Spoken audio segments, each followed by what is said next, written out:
my niggas. I'm gonna let you know. No cap, no nigga can't back down. I'm gonna let you know. But I was known when I never let go back down. I'm gonna let you know. Purple hood is a way. Now I never let it go. Shit, I kill for my niggas. I'm gonna let you know. Every nigga know I'm about to bring the heat right. Shit, I just live in the street like. Man, I still get the heat tight. That nigga on gold like a green light. They say 144, nigga, you can get it. They ain't got their reach right. Trying to say it from a brand. Get off some land, look put us on the feet with a beer with no artists. And you know I give you garbage. But I still keep the G on that. See you tools on people. My hero with the Rico. Hey, hit it down with the Rico. Hey, say they fuck with the right. What you looking at me for? So I know what you said. That's why I keep it locked in. I'm always sitting with no friends. While I'm chilling with the family. Tell them I'm real with the lane. Just an old black and a bang. Bitch, I ain't gonna play. Bitch, I can't do that. No power, no nigga can't back down. I'm gonna let you know that I was gone, but I never let my back down. I'm gonna let you know the purple hood is away. And I never let it go. Shit, I kill for my niggas. I'm gonna let you know. No power, no nigga can't back down. I'm gonna let you know that I was gone, but I never let my back down. I'm gonna let you know the purple hood is away. And I never let it go. Shit, I kill for my niggas. I'm gonna let you know.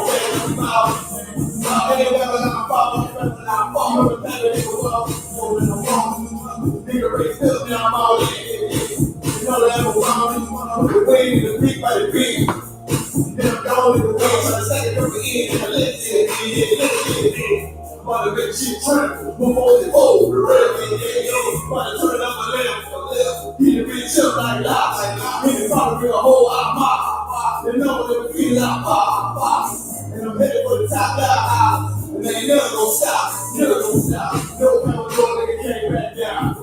I'm gonna let you know that I was gone, but I never let my back down. I'm gonna let you know the purple hood is away. And I never let it go. Shit, I kill for my niggas. I'm gonna let you know. No power, no nigga can't back down. I'm gonna let you know that I was gone, but I never let my back down. I'm gonna let you know the purple hood is away. And I never let it go. Shit, I kill for my niggas. I'm gonna let you know. Hey,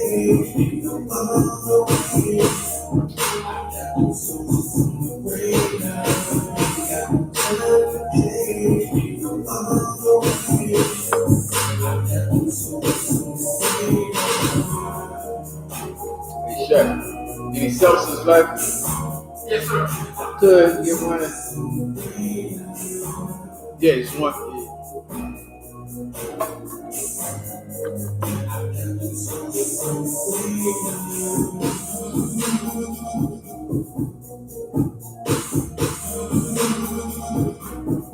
I'll let you know.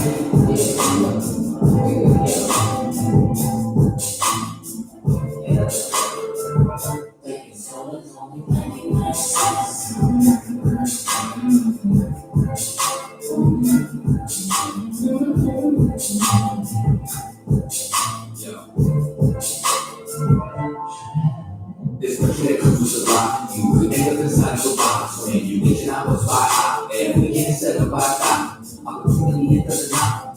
That's the right there to be the top. And all of that shit that we talking.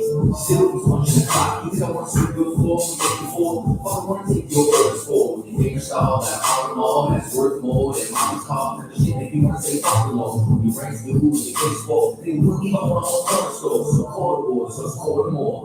Won't be an entrepreneur. We won't sign checks. We won't look for settles. We won't connect. You too much to drink when you're on your own accents. So the funny they show us is that we get out there so we won't connect. They say hi like hola, listen to Jehovah, whip up a rover. Been watching power, Tommy and those bros, so I need some powder. Fish here, the soda for 99 cents.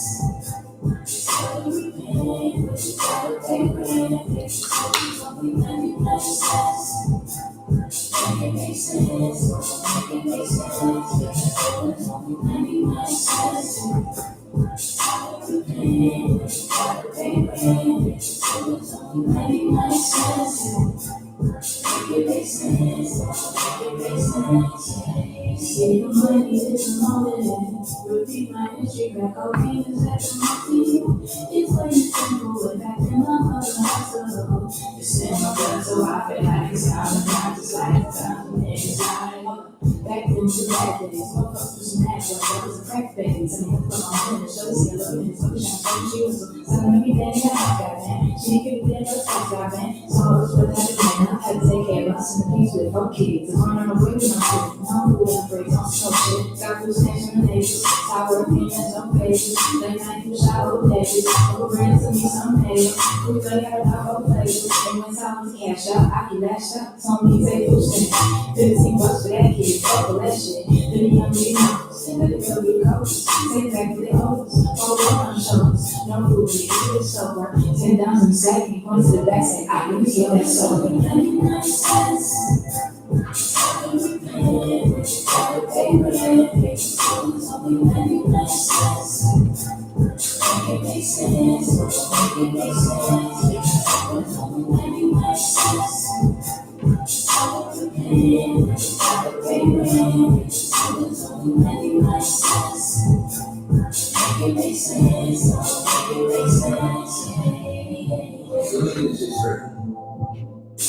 So I gotta go take out loans, to go to school, to get a job, to pay for the loans I took out in the first place. I'm looking at this arm and habit, like I should have a hammer in my arm right now. Shit ain't make no sense. Or it make sense. Yeah, so it's only 99 cents. Hey, it's all the ribbon. You gotta pay rent. So it's only 99 cents. So make it sense. 99 cents. How about you pay rent? So it's only 99 cents. Make it make sense. Make it make sense.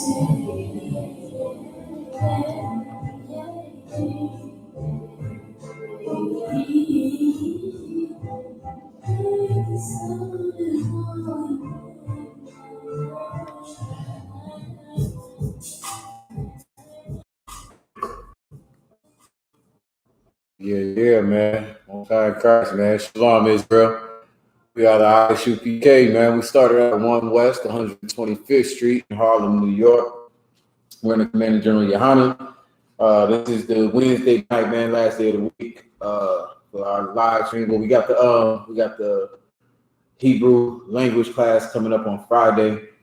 But tonight we're doing law class, right? So we've been doing this since 1969. We teach the truth out the Bible that Blacks, Hispanics, and Native Indians are the true 12 tribes of the nation of Israel, what we're supposed to do, what we're not supposed to do. So, of course, this law class is, paramount in, the way it's going right now. You know what I'm saying? You come with your questions, anything on the law. We're here at the headquarters in Florida, 1628 Avenue E. And man, we can do this every week, Sabbath service on Saturday. So tonight I was going to go into some scriptures about this law. We're seeing a lot of things going on in America, all over the earth. You know what I mean? The Taliban is back up. You know what I'm saying? Taliban is, doing their thing again. You know what I mean? The white man thought he quelled that whole situation. Come to find out, listen, these Arabs had more heart than everybody else on the earth right now, man. Like they hold it down. Besides the brothers and sisters in the I.S.U.P.K, these Arabs, you know what I'm saying? These Taliban Muslims are willing to kill and willing to die about Islam. You understand? So Taliban is going off out there. The Lord is, you know, doing what he does every year, you know, cutting people out, you know, wildfires. You already know it's hurricane season down here in Florida. There's a ton of things happening. You know what I mean? And it all comes from the Most High, man. And what you want to do is not be a part of what's happening in all these other places, man. Leave Islam alone. You know what I'm saying? Leave Christianity alone. You know, whatever disgusting filthiness that we have, that we learn from this disgusting, filthy kingdom, it's time to come up out of it. You know what I'm saying? So we're gonna get into that. You know how and why the law is so important. So what I'll start with is give it to me in Revelations. Give me if you could. I'm not sure where it is in Revelations. Come out of her. I believe it's like 4 and or 8 and 4. Where is that? Where is that at? You understand? So what we got to do as a people, as Blacks, Hispanics, and Native Indians, is change our lives, change the way that we're doing everything. And you would ask, like, what do I need to change? Brothers and sisters have been changing things since slavery, since forever. We've been in this place for forever, and nothing seems to work for us. You know, like you change to being a vegetarian, you change to being, I'm going to eat organic, I'm going to do this, I'm going to, I don't know. Listen, I go from Pentecostal to the Baptist. I go from Islam to, I'm a Moor and I'm an Egyptologist or whatever else. Meanwhile, we're still in the same conditions, and the whole thing that we're learning in the truth is the Lord is going to continue to let these things happen to us until the ones of us that are supposed to be sealed and commandments of the Most High until we come into and listen. In the I.S.U.P.K, all these brothers, we are locked in, ready to go for anything that comes, whatever comes. If our people don't get it right, we'll go right through it with you. You know what I'm saying? But it's time out for that, man. We should be good and tired of all of that mess. So this is what it was prophesied for us a long time ago in Revelations. If you got it, brother, just start with that.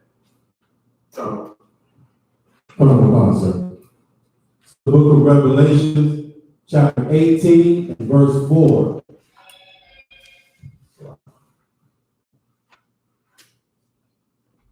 Revelation, chapter 18, and verse 4. I heard another voice from heaven saying, "Come out of her, my people." Damn right. Like this is something that is so against, it's anti-nigger. You know what I'm saying? Like this is against Black people, Hispanic people, Native Indian people's whole agenda. Like to come out of, like what is go to verse 1 if you would, just so we can get the background on it. Revelation chapter 18 and verse 1. And after these things, I saw another angel come down from heaven, having great power, and the earth was lightened with his glory. Mm-hmm. And he cried mightily with a strong voice, saying, Babylon the Great is fallen, and is become the habitation of devils. All right, man. Babylon the Great it's fallen. You know what I'm saying? It's fallen. This is what the angel is prophesying unto John. You know what I'm saying?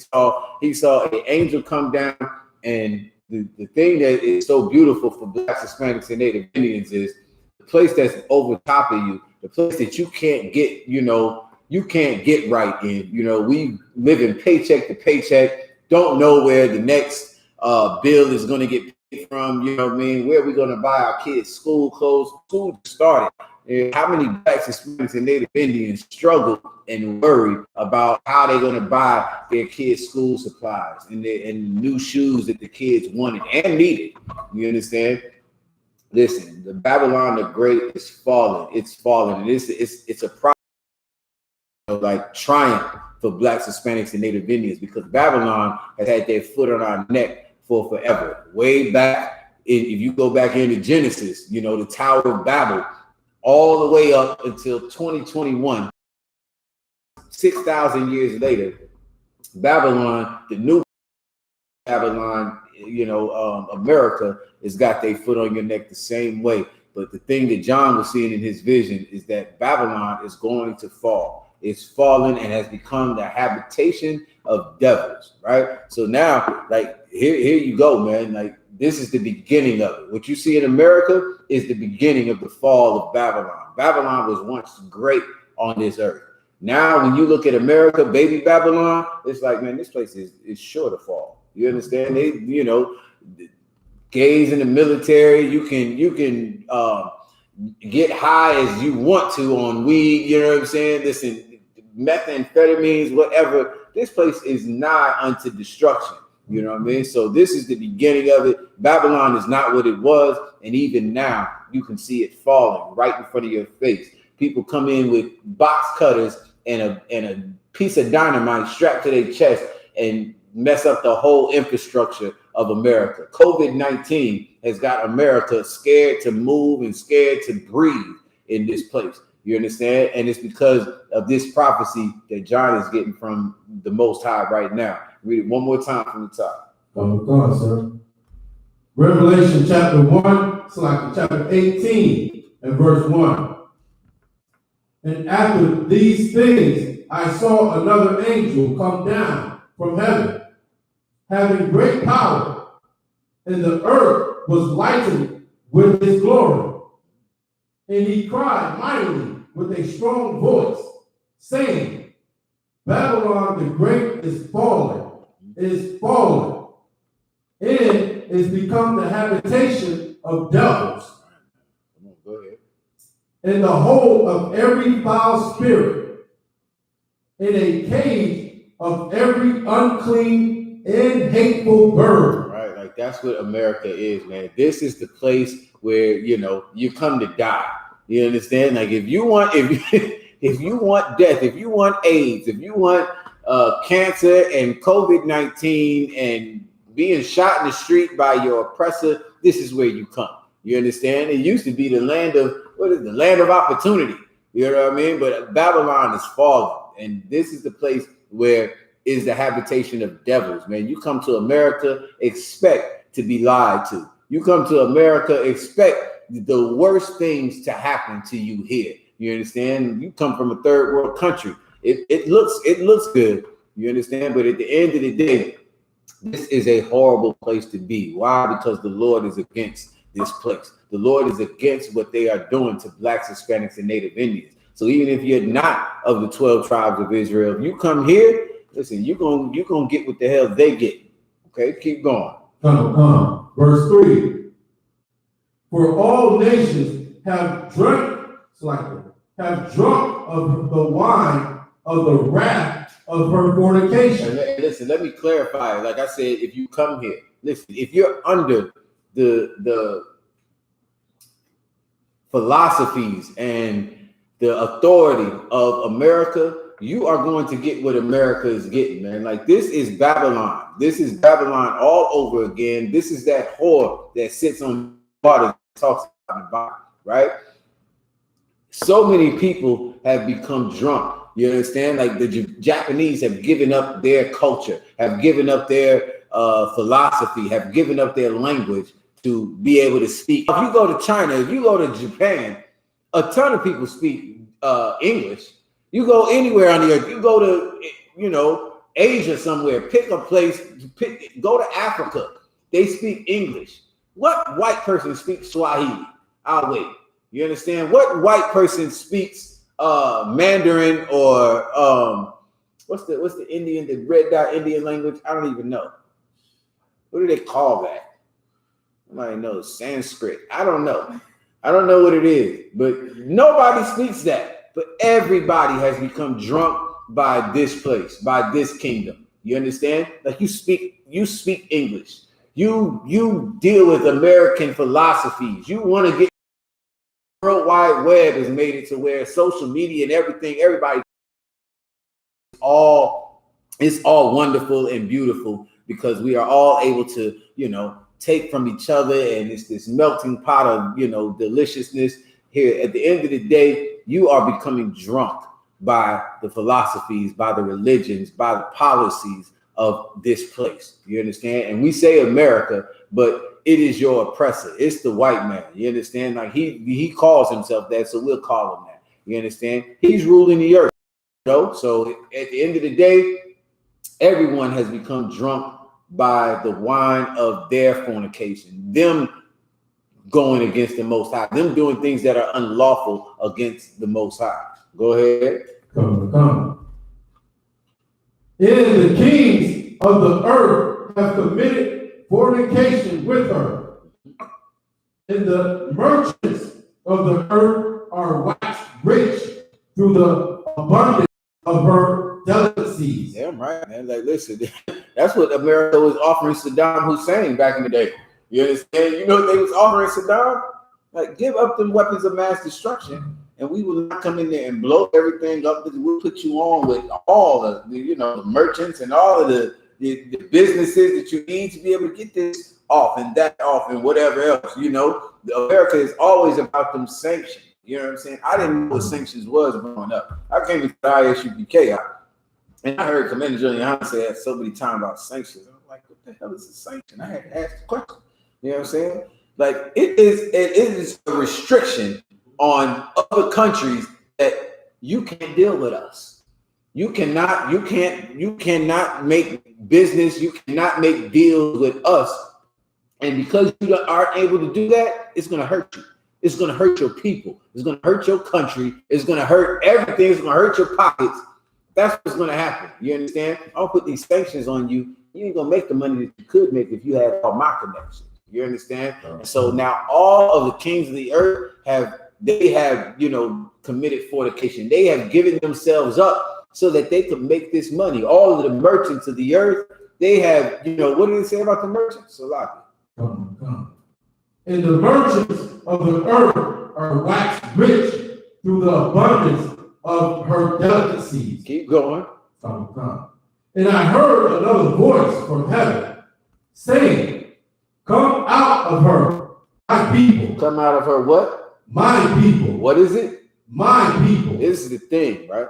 You understand? Like, kings of the earth are down with this battle line, right? All of the merchants are waxing rich. Niggas can't get rich for nothing. You're not a merchant. You're for sure not a king. You understand? And the Lord is telling you, because you are just as simple as you can be. You trying to get down. You trying to find a way to make your way in America. Go ahead and get, all the education, you know what I'm saying? Make all the investments you want to. You can put your money in the stocks. You can do this. You can do that. The third. At the end of the day, the Lord is telling you to separate yourselves from this place. Separate yourselves from the philosophies, from the religions and all of that go on in Babylon, because Babylon has nothing to do with the Most High.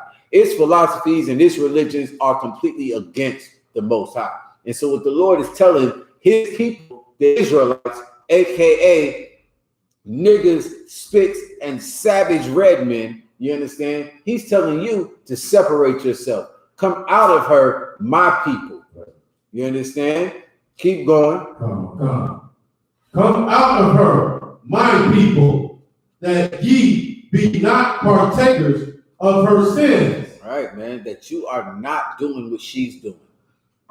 Sin is to break the laws, statutes, and commandments of the Most High. So he's telling you to separate yourself. Come out of her. Like, listen, if leaving helps you, then fine. But it's not necessarily, you don't necessarily have to leave. We broke as hell. Who can go anywhere? A lot of us can't get passports. We got felonies. We can't get passports. Where the hell are you going to go to separate? So you telling me if I, caught a felony, I cannot separate myself from America? No. This is the good news. This is the gospel for Blacks, Hispanics, and Native Indians. The good news is you don't have to leave physically. When the Lord says to come out of her, my people coming out of Babylon, it's something spiritual. It's not physical. What you do is change your life, man. You change the things and how you see and how you do, and you know what you say, what you don't say. All of these things is what takes you out of Babylon. It takes you out of Christianity. It takes you out of Islam or out of Catholicism. It takes you out of democracy or out of whatever else. You know what I'm saying? Here's the point. Come out of her, my people, that you be not partakers of her sins. To be a partaker of her sins means that if I break the law, if I kill somebody, I'm going to get what they get. You in America's military, you killing people, you are murdering people, you understand? Because of what America says, because of their philosophies, because of their government, because of who your boss is. If your boss now changes to be Yahushua Christ, the black man from the tribe of Judah, you shouldn't be fighting for their military. What they fighting for has nothing to do with the Most High. It's actually against the Lord. Come out of America's military. Come out of their churches and out of whatever else is going on. Come out of her, my people, that you be not partakers in her sins. You understand, if you're in the military, what the Lord has coming for America, nigga, you're going to be in the World Trade Center. You're going to be in Afghanistan or Iraq when these bombs get dropped. You are going to be standing right in Washington, D.C., marching and picketing and all of that when the bombs drop. You understand? When Yahushua returns with 200 million angels, you understand? And the nukes hit this place. What you want to do is separate yourself. You understand? Like not physically, but spiritually. Meaning you don't do the same things they do. You don't agree with the same things that they agree with. You do what the Most High wants. You do what Yahushua wants. You do what our people are supposed to do according to the law, statutes, and commandments. So come out of her, my people, that you be not partakers of her sins. Is you keeping the law, statutes, and commandments of the Most High. Is you forgetting about whatever religion and whatever else. If you Black, Hispanic, or Native Indian, that's not for you. What's for you, my people, is how the Lord said it, is to come back to our records, to come back to our laws, to come back to our heritage. All right.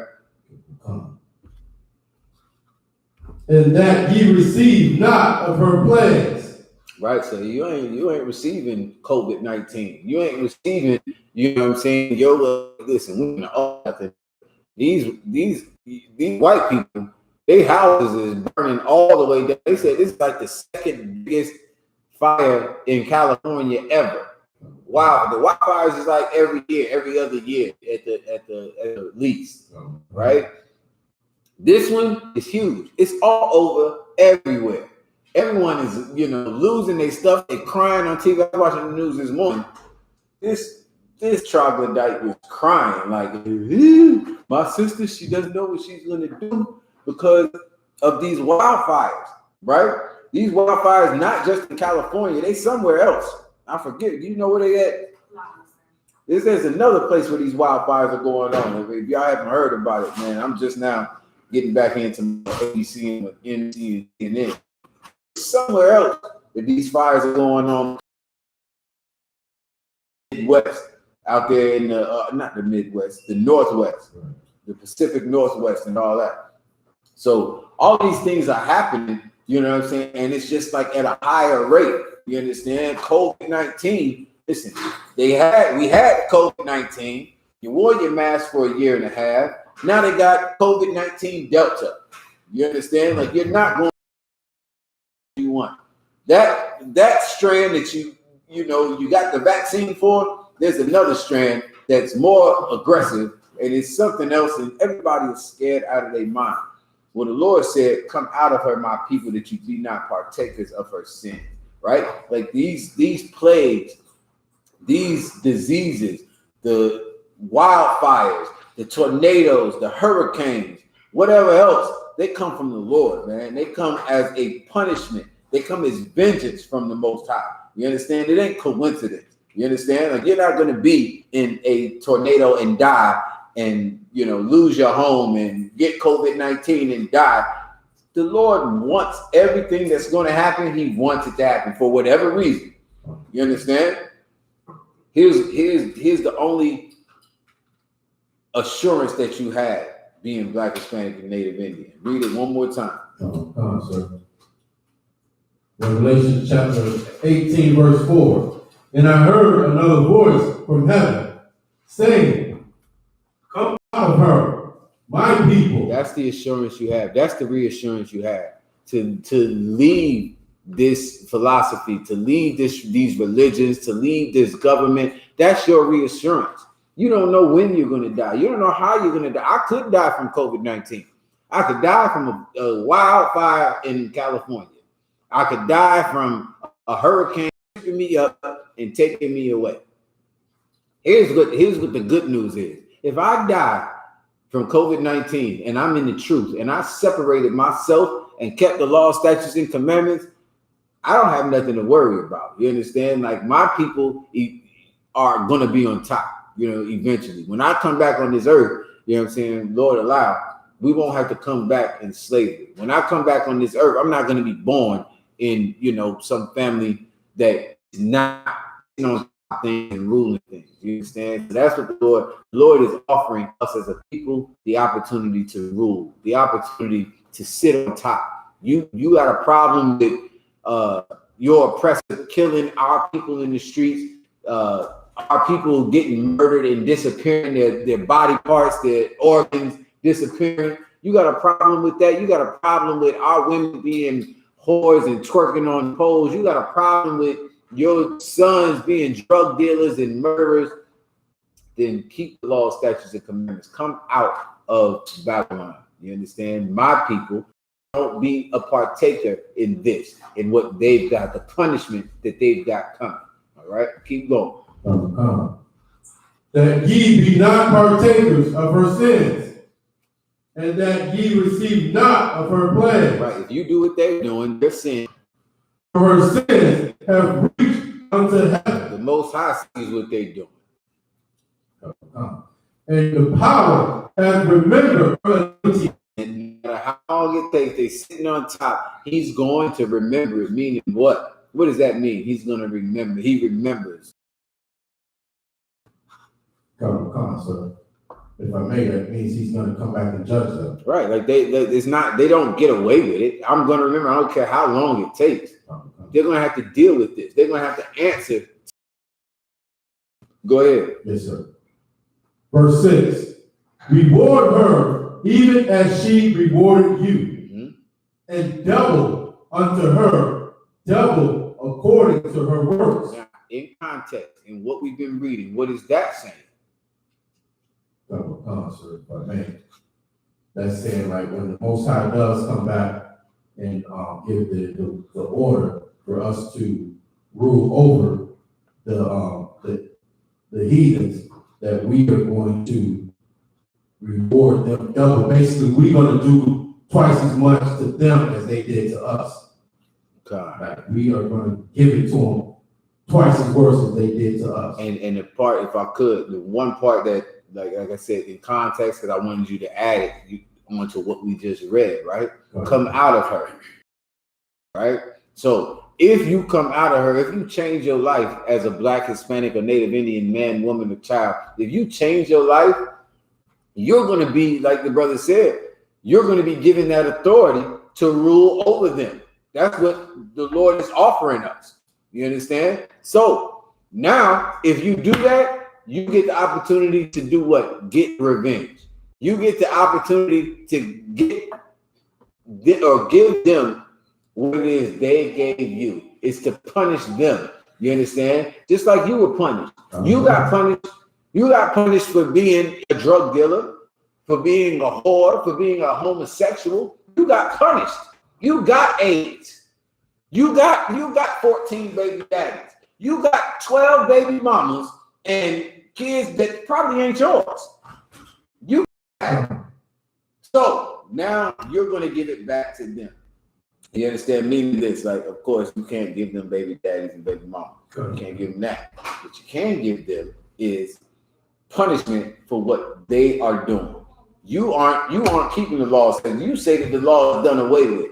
You say that, you have an alternative lifestyle. Pork is the other white meat. You could do this, that, and the third. You are going to be punished for doing that in the kingdom of the Most High. You understand? When Yahushua is ruling, that is a punishable by death offense, right? So now I'm going to give you twice as much as what you gave me. Your kids out here, they breaking the law. Did I see you cut your eyes at me? Listen, somebody's head is getting beat against the stone. You understand? Like, that's what it is. They're getting twice what they gave us. You know what I'm saying? And what they're going to get is not the same way that they did it. It's going to be based off the law. Right. You understand? You just not keeping the law. Listen, this is a punishable offense. In America, you ain't got a damn driver's license. They can shoot you and kill you. You understand? If you move too quick and you got a license for your gun, for your car, your wife and your child in the car, I'm in fear for my life. You don't know how I'm going to use that one in the king. I'm using that one all the time. I was scared. I don't know what the hell he was doing. He seemed like this nigga. He looked like, you know what I'm saying? It was Skittles. I don't give a damn. I was scared of Skittles. Today, Skittles scared me. Why? Because I don't trust them. I don't think that they want to give up their power. You understand? And that's what the Lord is saying. Like, you're going to have to reward them as they rewarded you. That's the order. You understand? But first, you're going to have to change your life. You're going to have to leave Christianity. You're going to have to leave Islam. You're going to have to leave whatever lust and desires and disgustingness that you got going in order to get strong and build yourself up to where you are halfway worthy of a crown and halfway worthy to be able to judge and determine, you know what I'm saying, so that you're not a hypocrite, so that you're not, what's that cat in New York? Harry, what's the cat? He got the charges on him. Oh, the governor? Yeah, the governor of New York. Who? Cuomo. Oh, I said Harry. Yeah, Andrew Cuomo. He's a damn hypocrite. You know what I'm saying? Like, this nigga shouldn't be in charge of nothing. He's the governor. He has to step down because he's a disgusting, filthy piece of crap. You understand? And he shouldn't be in charge of nobody. You, on the other hand, you should be. Hopefully, you change your life. You come out of Babylon. You come out of America. You come out of Christian I.S.U.P.K.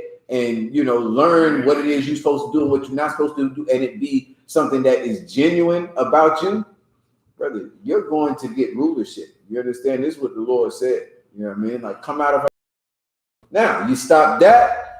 Next part is now reward her double for what she's doing to you.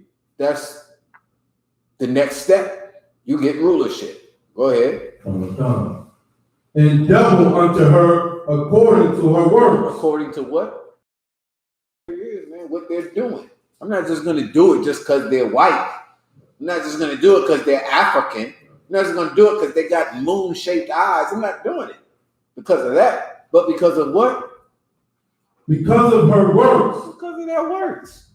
Everybody that's over us now, they're going to be under us in a hot second. And they are going to get rewarded double. In other words, if I die because I got a gun license and a driver license and my tail light was out, what are you going to die for? You understand? Like, you broke the law. Whatever law, I don't even know what law did Philando Castile. You can't move that quick. Don't move that quick while you black, man. You know what I'm saying? Did you just blink? Yes. Watch your eyes. You know what I'm saying? Like, watch what you're doing. Because if you don't, you could lose your life. You could get 100 years but behind something else. We might not even kill you. You just might have to I don't know, work in the poop pits for, you know what I'm saying, for the rest of your life. So it's you the poop pit cleaner. That's what you do. Keep going. And the cup which she hath filled to her double. Keep going. How much she hath glorified herself and lived deliciously. So much torment and sorrow give her. Break that down, that last part. Anybody? Come on. Go. Keep reaching. Bring that head. So much sorrow give her. It's like, you know, she going through all this stuff. Just like, oh, it's lucky.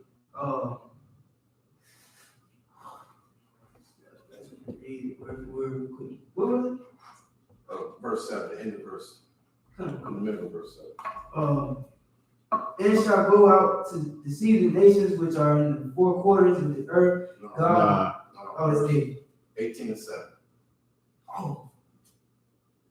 All right, come through it. How much she had glorified herself and lived deliciously, so much torment and sorrow give her, for she said in her heart, okay, you do that part. All right, so, you know what I'm saying?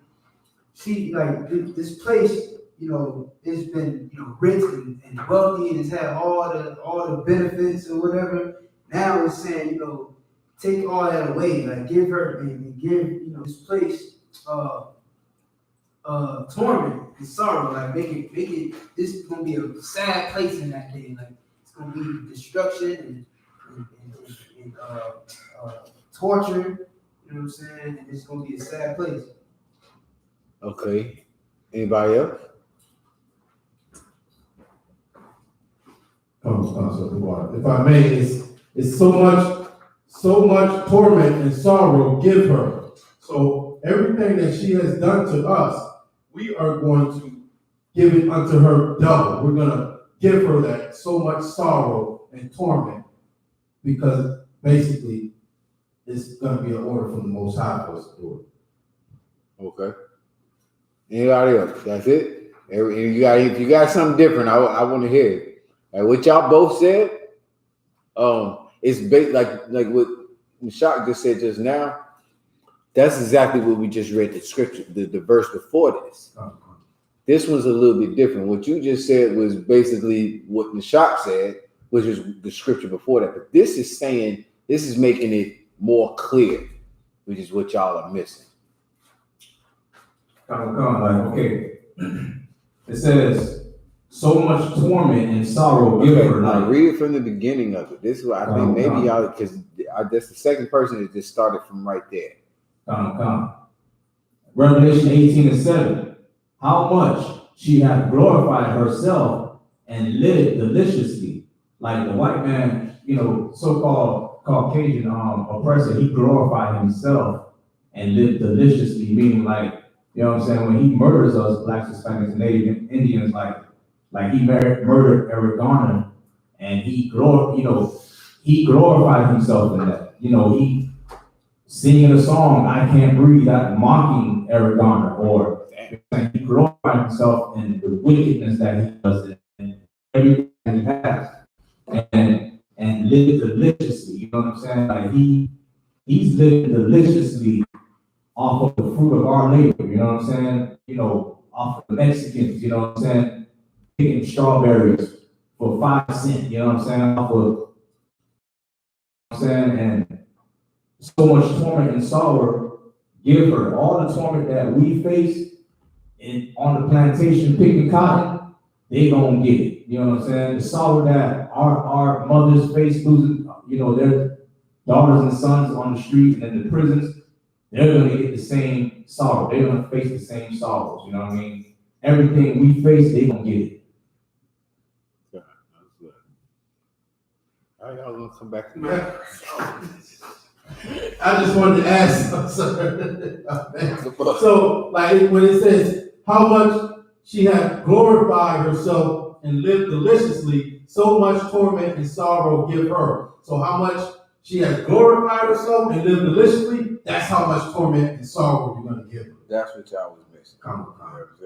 This is the part. That's the part that you're missing. Like y'all just kept saying, like, yeah, there's going to be destruction. It's going to be bad for them. Yeah, it's going to be bad, but it's going to be, what do they call it? comparable. Right. You understand? Like what much you enjoyed yourself, so it's gonna be on the other end. Flip it upside down. So you was way up here, nigga. I'm way down here.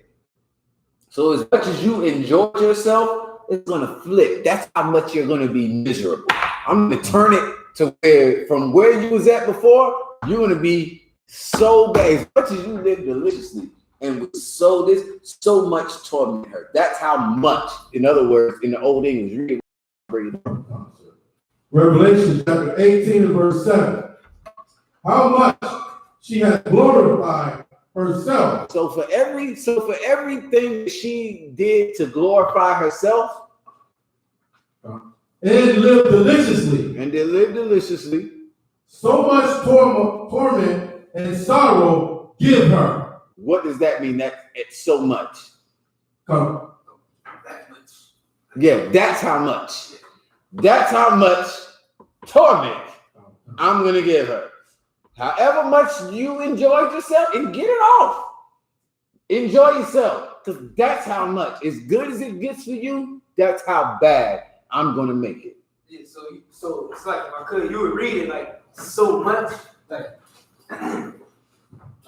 you read it and you read it and it says how much she have glory, you would read it like so much, give her torment and stuff like that. Yeah, I mean, that automatically comes off when you understand it. Right. You're gonna now you're gonna read it like that, but you're still gonna have to break it down because other people won't hear that. Right. They won't see that. When I read it, I see so much. That's how much. You know what I'm saying? It's not saying like that's how much. It's like the gauge. You understand? Like this is how much they got it. How much? How good was you living? Was it delicious? Good. Go ahead. Yes, sir. How much she has glorified herself. Lived deliciously. So much torment and sorrow with her. Mm-hmm. For she said in her heart, I sit a queen, and I'm no widow, and shall see no sorrow. Right. She says, I'm a queen and am no widow. Meaning what? That might is going through. Okay, try it again. Come. When it says, I am no widow, is like saying she does have protection. She's a widow, like loses her husband and don't have protection. And she's saying, I have protection. Come. I would take that. Like, okay, like I sit and am no widow. Meaning, like you said, I'm not losing anything. A widow loses her husband. She doesn't have a husband anymore. You lose your husband in America if you're Black, Hispanic, and Native Indian. Philando Castile left his daughter and his wife sitting right there in the car. You understand? Eric Garner, you go down the list. You understand? They left their loved one 99 cents. You understand? Like that's the whole point. So like she sits a queen and is no widow. She's, in other words, like it's less of, you know what I'm saying, I got a husband. It's more that she's not losing. I'm not losing anything, period. You know what I mean? Whether it's my husband, my son, my daughter, you understand? My self-respect, you understand? Like she's not losing, she's a queen. She don't lose what our sisters lose. They don't lose what our mothers and our sisters and our daughters lose. They don't lose. They are queens and they are sitting pretty. You understand? And I am not losing anything, right? So I sit a queen and am no widow. And what else? And shall see no sorrow. They don't feel like Philando Castile's wife felt.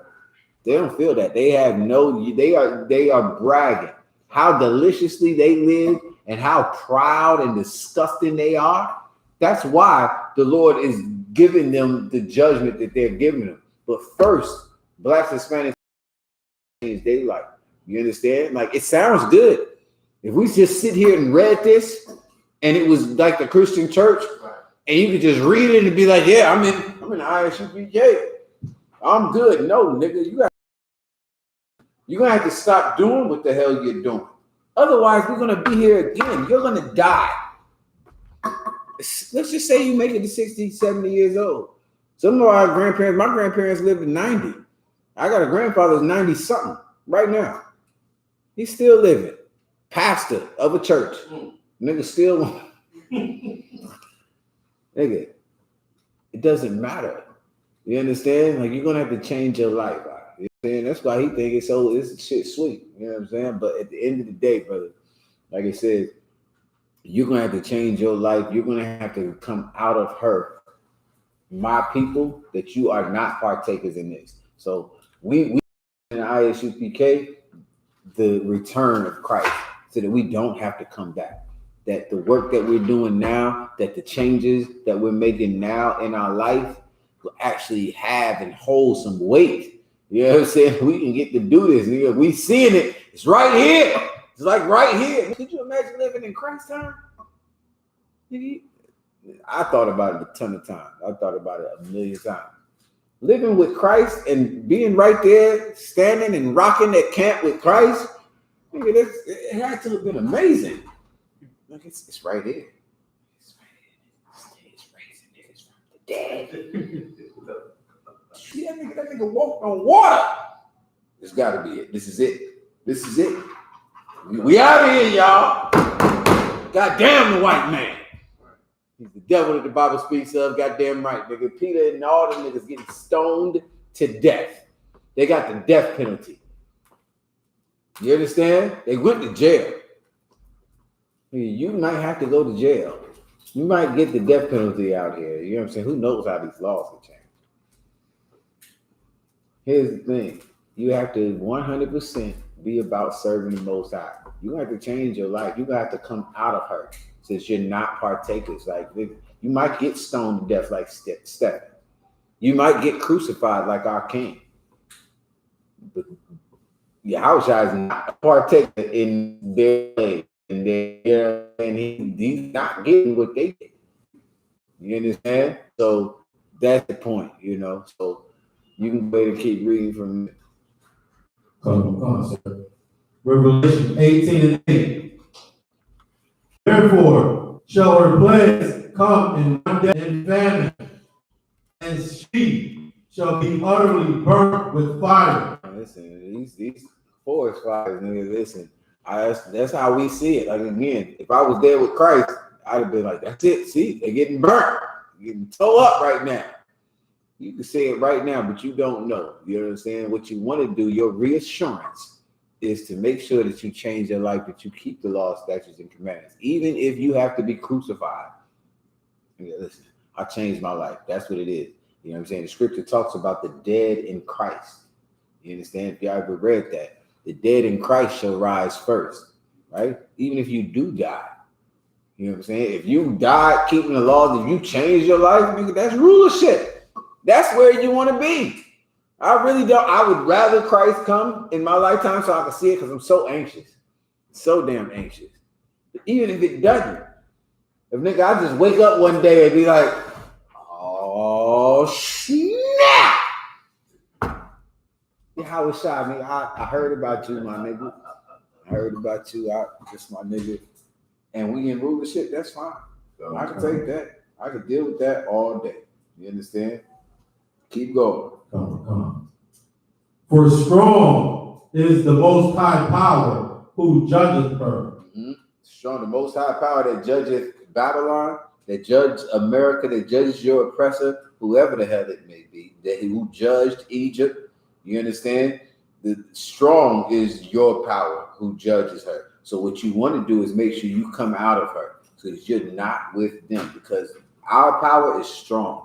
And what's going to happen? Your eyes is going to burn out in their holes. Your tongue is going to, disappear in your mouth because of the heat on nuclear warfare. And this is just a warning. You can imagine as much as you want to. You can never imagine what it's really like. Like, anybody in here ever been shot? Anybody ever been shot? None of y'all been shot. Boy, y'all ain't no street. Y'all ain't no street niggas. Street niggas know what I'm talking about. Yeah, I have too. I ain't never been shot. But, you know, I'm a real nigga. I ain't no street nigga. I ain't never been. Alright, we talking about shot. I ain't never been shot at. Sounds painful. Sounds horrible. But it's nothing like thermonuclear warfare. It's nothing like a bomb. It's not like an atom bomb. Have you ever seen how the bomb drop here and go out for years? I want no part of that. You see what happened to the Japanese people when the cracker dropped that joint on them? The ones that was a million miles away was bubbled up. Niggas couldn't walk, couldn't talk like niggas. I don't know. Something happened. Don't know what it was. That's different. They said their shadows got burnt into the cement as it hit. Their shadows got burnt into the cement. Like, I ain't never heard of that. How the fuck? Come on, man. It got pictures of it. It's like, bro, you talking about Goku and nigga, that shit sound fake as hell. They got pictures. How the hell no? Shadow is light and dark. Nigga, you can't burn a shadow in. I mean, it's hard to shadow, but it's probably just like, I don't know how to.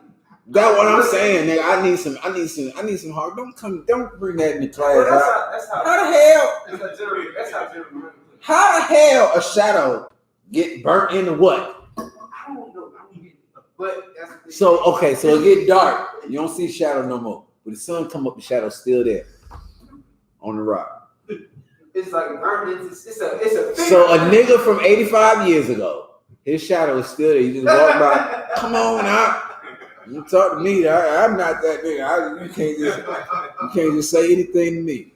And then they said that it burned. Like you gonna keep going with it. You gonna keep going with it, Shaq. It's another part. Oh, it's another one. I got another tip. I understand the point, Salaki.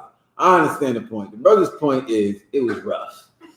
It was rough. This is the point of it. The point is that it was so bad. There are tales. There are myths and this and that and the third about it. I understand that. I get that. It's the spirit behind it. But come on, bro. Okay. I understand. Say that like this. You gotta preface it with, they say it was so bad that their shadow did not get burnt in the rock. That's impossible. You know what I'm saying? Y'all understand shadows. Huh? Yeah. You gotta preface it. Don't tell me that like it's a fact though. That's all I'm saying. Do sound that was my point. Exactly. Sound raw. Sound like it'll scare the hell out of a little kid. Me, I'd be like, for real, dog. That's what you gonna hit me with? Nah. I'm going back to church. I'm gonna get high right now because that doesn't scare me. Here's what it is. The Lord said in the scripture that your eyes will burn away in their holes. If y'all can get me that real quick, I believe it's in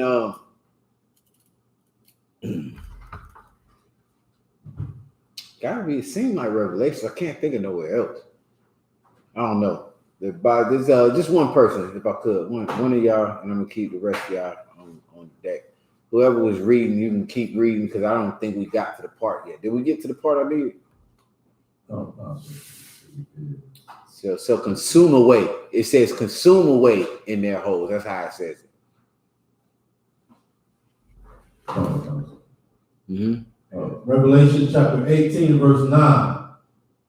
And the kings of the earth who have committed fornication and lived deliciously with her shall bewail her and lamentate for her when they shall see the smoke of her burning. Right. So everybody that thought that this is the way to go, that kumbaya, Christianity, Islam, and they see what the Lord does to this place, they are going to be like, God damn, I'm messed up.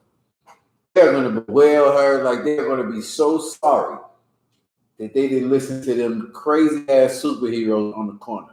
You know what I'm saying? If you Black, Hispanic, Native Indian, you didn't listen to your husband. You didn't listen to your father.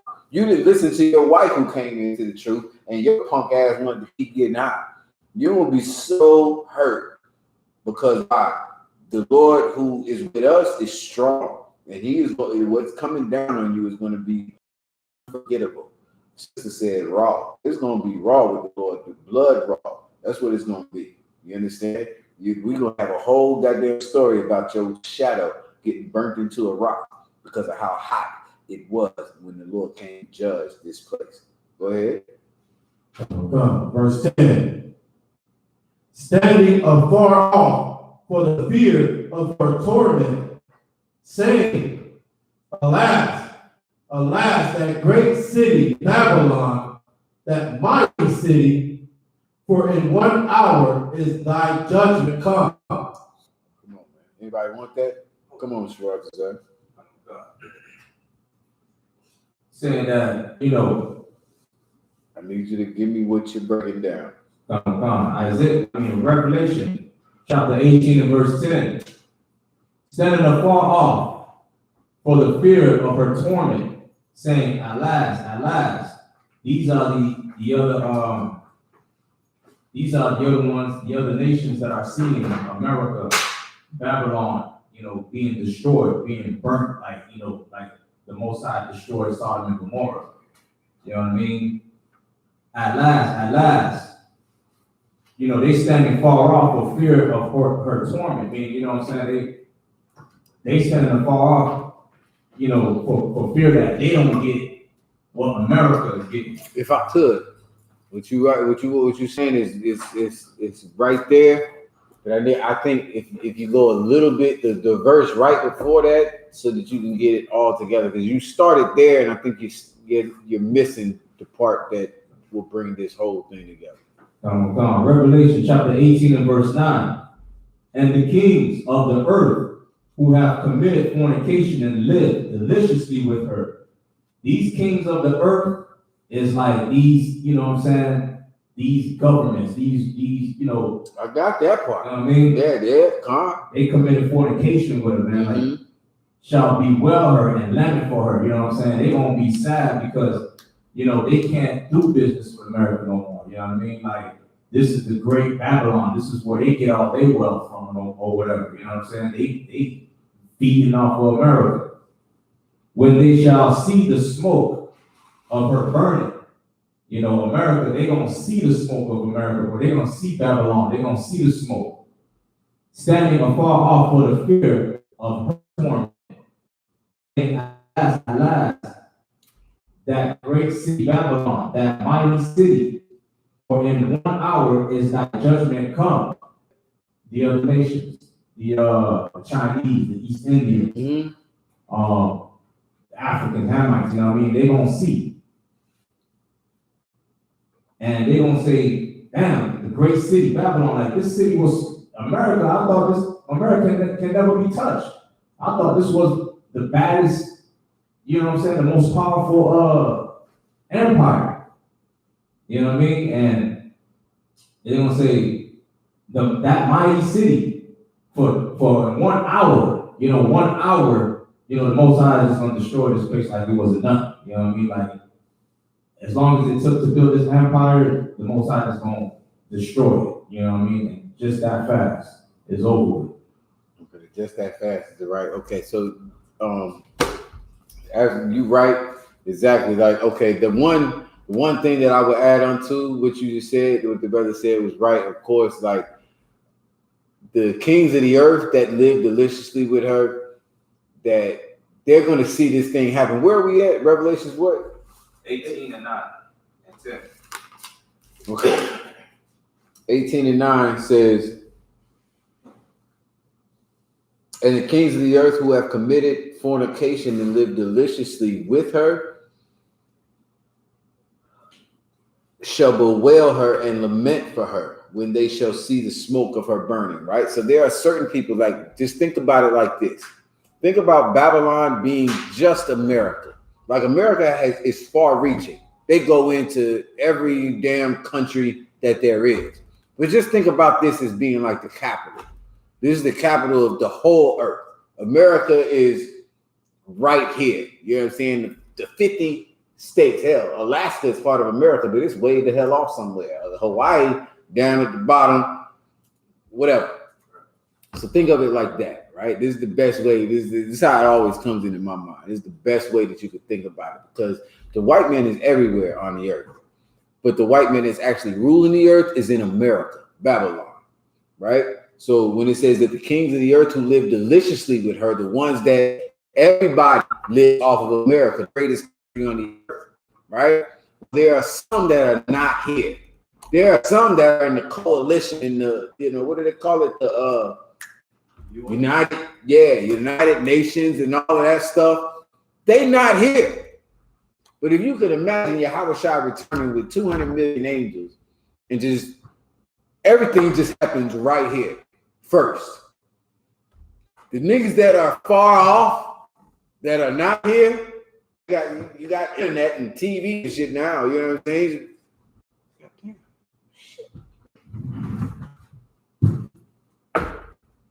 That was the spot. Nigga, now what? What are we supposed to do now? Nigga, what if they come for us like that? You know what I'm saying? Like they're in league with them. They're partakers of their sins. They really do what they do, but they ain't here. They're not the. So when it's talking about in verse 9 where it say, who have committed fornication and lived deliciously with her, the other kings is everybody else, like you said, all that live deliciously with her shall bewail and lament for her. Meaning what? I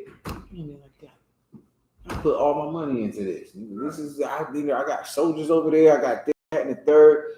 They are sorry that America is falling. You understand? If you're in the American military, you're sorry that you're losing this battle. You understand? Like, you're with her. You're with America. You ain't gonna be like, I knew it. Nigga, why would you be there risking your damn life? You know what I'm saying? But you put everything that you had into that. And so the kings of the earth is the same thing. But they ain't in the military with America. They over there somewhere. You understand? They shall bewail her and lament for her when they shall see the smoke of her burning. So when it starts happening right here, this is the capital. When it starts right here, they're gonna be. I messed up. I should have kicked the boots to them superheroes, the Power Rangers out there. I should have did that. I should have stopped doing, you know what I'm saying? I knew that was wrong. I knew America is the devil. The Chinese know the white man is the devil, the Bible speaks. I guarantee you the Africans know that. I guarantee you the rest of these nations know that. But they'd rather get paid. They'd rather not be, third world countries or what have you. All right. Verse 10 says, standing afar off for the fear of her torment. Who understands what that means? Come on. They don't want to get caught up in it. They don't want to have to be a victim of what America going through. Right. They don't want to get what she's getting. You understand? For fear of her torment, they off. And they're not coming. Y'all just got blew the hell up. It's smoke. They not standing and I'm gonna give my life. Like, you know what I'm saying? They standing afar off for fear of her torment. The thing that she's going through, they don't want to go through. Saying, alas, like, goddamn. That's the alas. Alas is like goddamn in old English. Like, like, goddamn. Jeez. Alas, the great city Babylon, that mighty city. Like, God, how in the world? Nigga, they was putting sanctions on us. That mighty city, for in 1 hour is thy judgment come. Right? So in 1 hour is thy judgment come, meaning what? Nigga, that was quick. I can't believe that. Nigga, they were so great. How in the world did it happen just like that?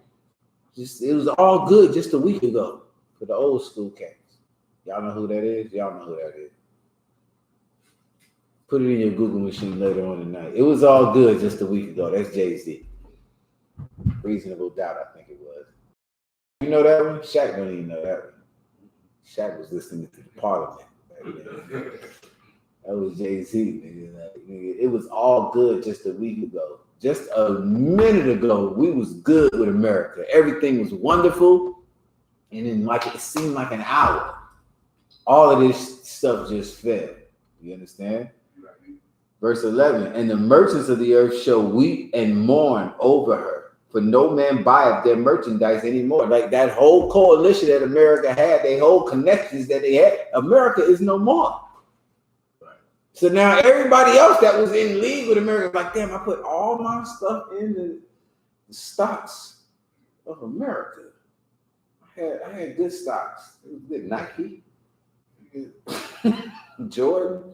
I was in all the good ones. They don't mean nothing right now because America doesn't exist anymore. It is smoke. You understand? So now everybody that's far off, that's fortunate enough not to be burnt up in a nuclear bomb, they're like, God damn, what now? Verse 12. The merchandise of gold and silver and precious stones and of pearls and fine linen and purple and silk and scarlet and all thy thyine wood. Somebody look that up about the shot. And all manner of vessels of ivory and all manner vessels of most precious wood and of brass and iron and marble and cinnamon and odors and ointments and frankincense and wine and oil and fine flour and wheat and beasts and sheep and horses and chariots and slaves and souls of men. Like, nigga, the whole thing is done. The whole kingdom that is the great and powerful, whatever, is done. So the merchants is like, we can't make money nowhere. It's over. And the fruits of thy soul lusted after, and the fruits of thy soul, and the fruits that thy soul lusted after are departed from thee, and all things which are dainty and goodly are departed from thee, and thou shalt find them no more at all. All right. I think we passed what I needed. I don't even know how we all the way down here. But point is, what you got? Dying wood. Dying. Yeah, I was just really curious. Oh, okay. Well, it was what they used like to burn offerings for the smell. Read the definition. First and last part. Dying wood is a 15th century English name for wood from the tree known botanically as Tetraclinus articulata. Mm-hmm. And it was so called because it was burnt in sacrifices on account of its fragrance. Okay, that's in the 15th century. But I wouldn't say that. Don't use that for this. This is way before the 15th. That doesn't sound. When it says you, that'll throw the whole thing for me. As far as I don't know what sacrifices they talking about. They ain't talking about the Bible. Or is it? Dying wood is mentioned in the King James Version of the Bible at Revelation 18:12 as being among the articles which would cease to be purchased by Babylon when Babylon fell. So in the 15th century, this is the same definition, right? The same one, right? So it's saying in the 15th century, that's when they named it that? Right. It was given that name, Dying. It came from the ancient Greek words. Let me read that. Came from the ancient Greek word thuon, fragrant wood. Okay, so this is that's where I'm gonna stick with that. It's called a fragrant wood, right? So Dying wood. So in other words, what's the vibe on that? That like this thing, this commodity would they weren't going to be able to get it. Yeah, that part. But it says that part. What I'm saying, the Thyine part. Like, what's the vibe on the Thyine? But like when you read the definition, it said about something that was sacrificed. What's really more accurate? So it's a precious wood. Right. It's valuable.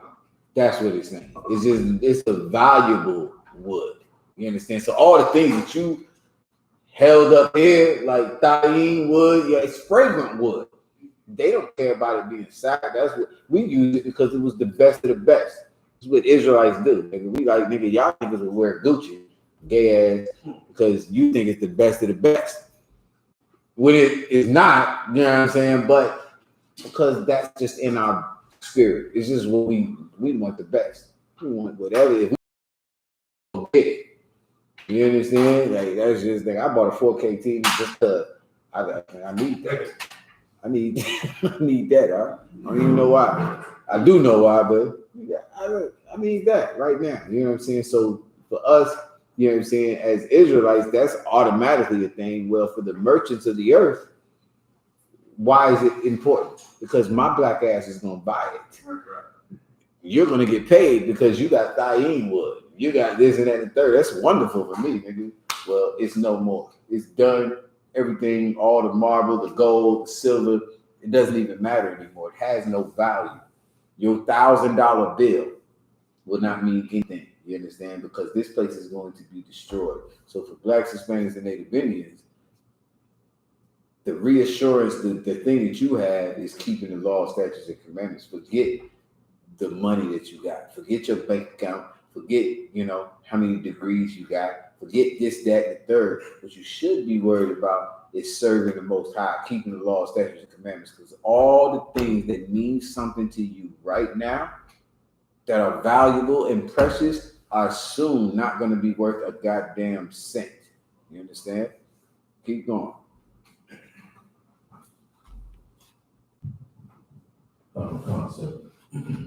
Revelation chapter 18 and verse 13. Oh, are we done with it? Where am I at? Where we've been done, huh? Come on.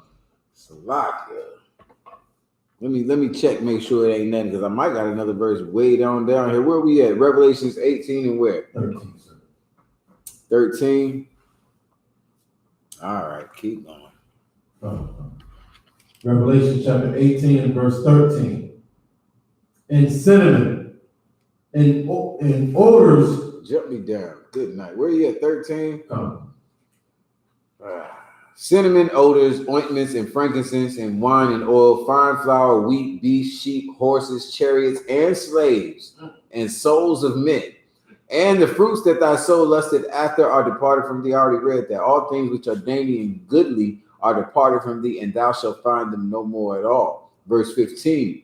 The merchants of these things, which were made rich by her, shall stand afar off for the fear of her torment, and weeping and wailing, and saying, alas, alas, goddamn, that great city that was clothed in fine linen and purple and scarlet and decked with gold and precious stones and pearls.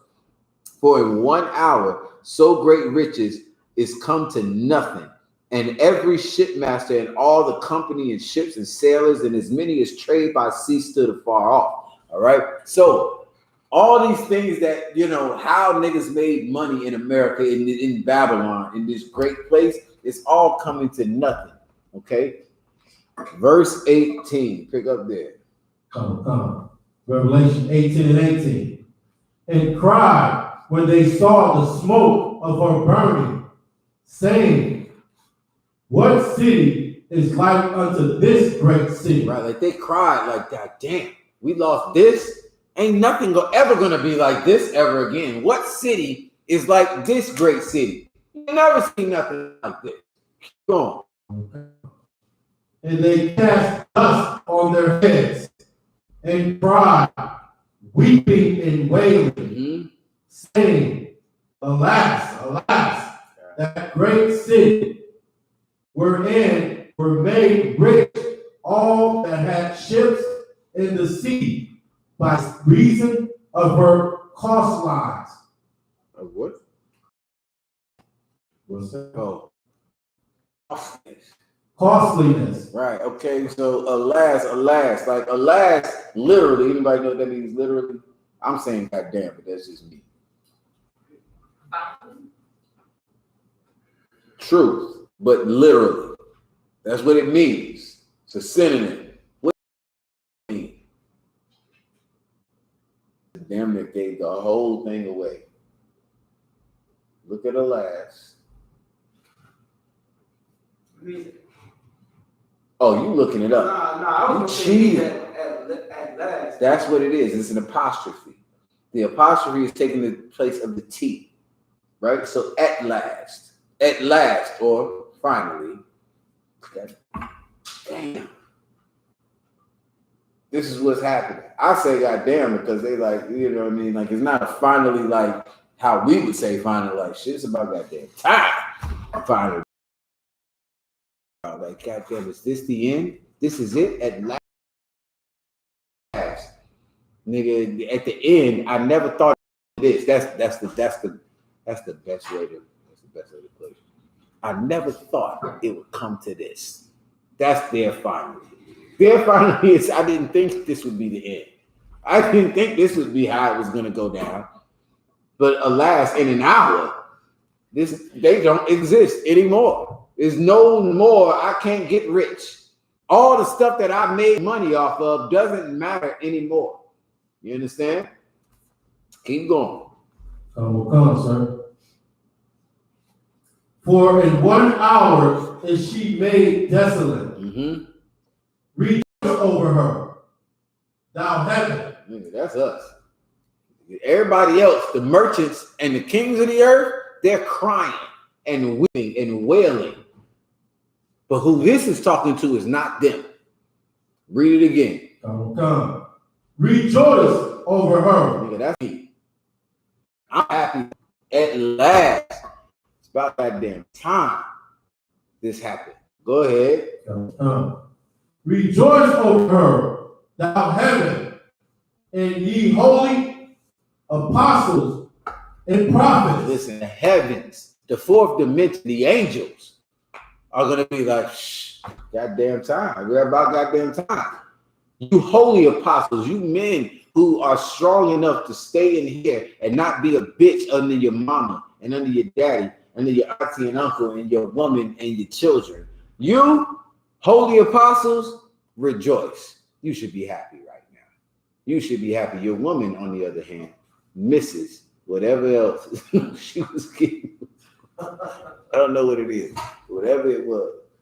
Just told me today she had, I got fetishes. I like certain things. No problem. The shit finna be gone. Real quick. Like, real quick. Here's the point. Read it one more time. Come. Revelation 18 and 20. Rejoice over her. You should be rejoicing that you don't have anymore.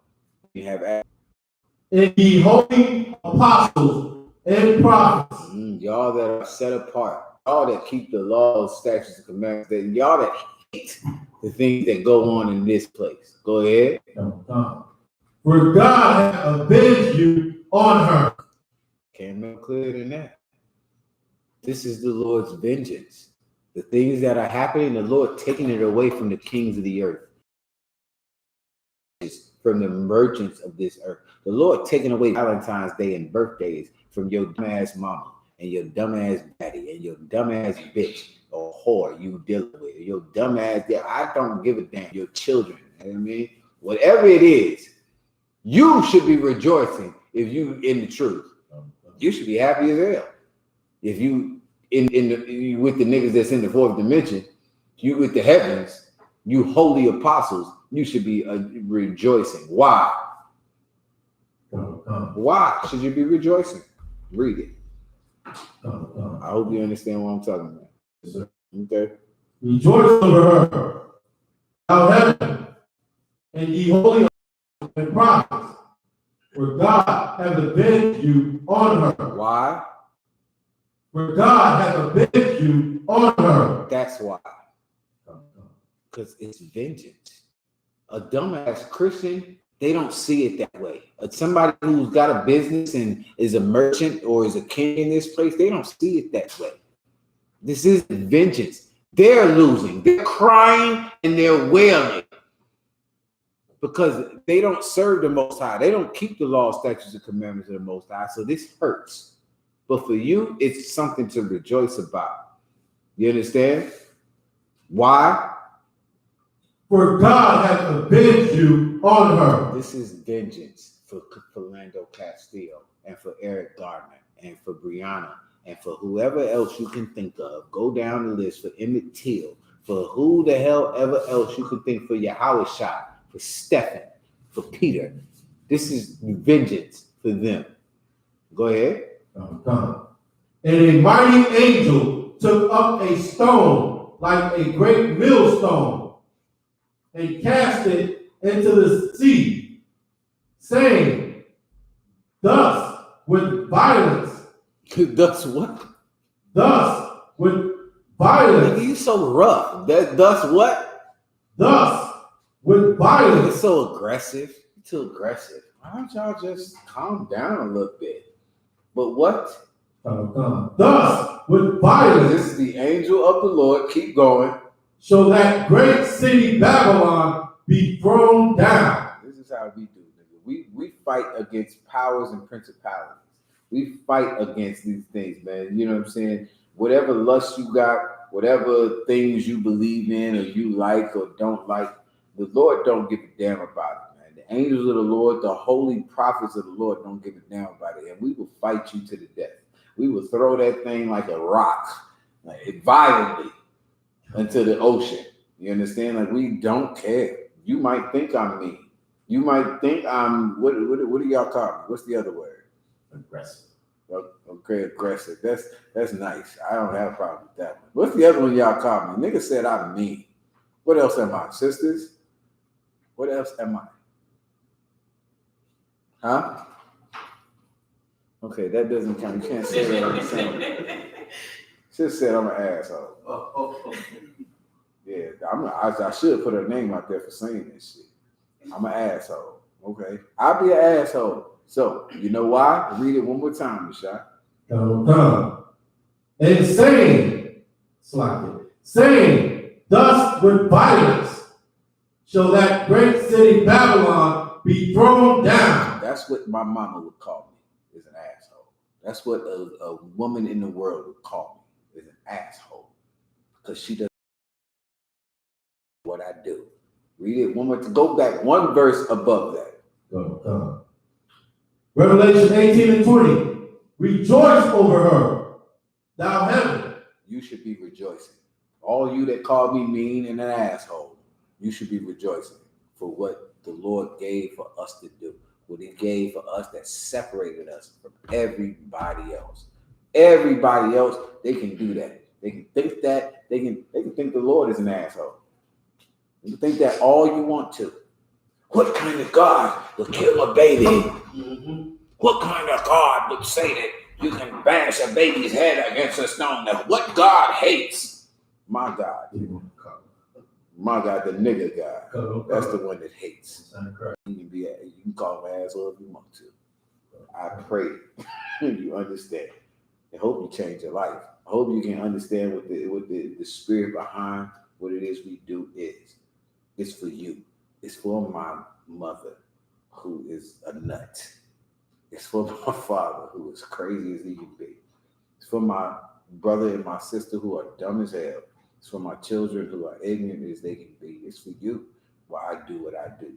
My kids would probably call me mean, just like a sister in the world. My kids would call me an asshole, not to the face, but they would call me an asshole because they're simple as the day is long and they don't understand a thing or why I do and why I tell them what I tell them. Go ahead. Come. Rejoice over her, thou heaven, and ye holy apostles and prophets. And you what? Holy apostles and prophets. Mm-hmm. For God hath avenged you on her. Listen, that's why you should be happy that you got brothers like Commander General Yohanna and General Mahara, you know what I'm saying, and who taught me to be mean, so that they are, the Most High is avenging you. The things that happen to our fathers and our mothers. A lot of y'all might not have. So I got stories about my grandparents where my great grandparents were murdered. You understand? Like certain shit happened by our oppressors, They were murdered. The Lord is avenging, you know what I'm saying? Through me, nigga, I get to go out here and be me.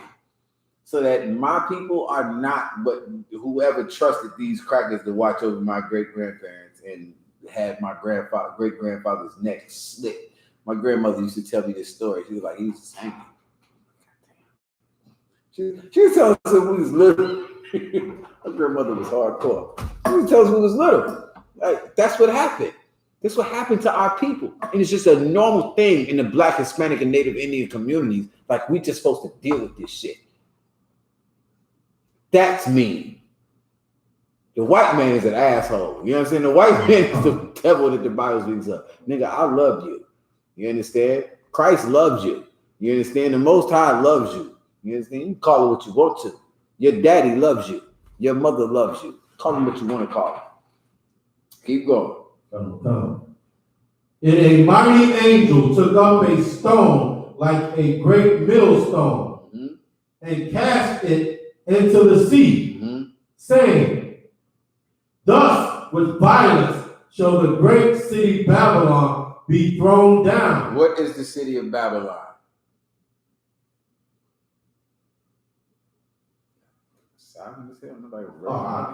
Come on, Itazar. The land where you afflicted. Anybody else?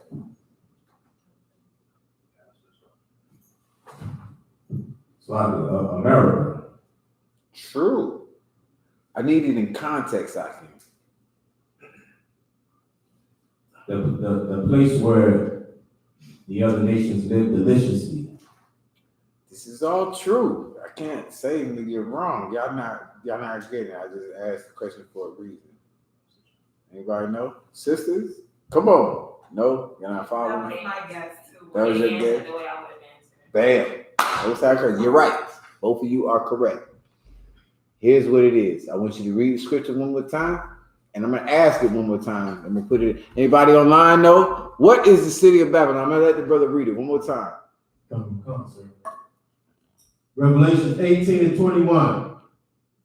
And a mighty angel took up a stone like a great millstone and cast it into the sea, saying, thus with violence shall the great city Babylon be thrown down. Now I'm asking in context, what is the city of Babylon? The city that's going to be thrown down. Almost. So damn close. That's right. Come, if I may. Yeah. It's the great millstone, sir. Yeah, it's the stone. It's the great millstone. That's what I'm saying in context. When I say it in context, like you gotta look like, okay, that's what got thrown with violence. Babylon got thrown with violence. It's the stone. The Lord is making a correlation between this angel in the fourth dimension taking up this place where we were oppressed and all of that, like how y'all saying, like F America.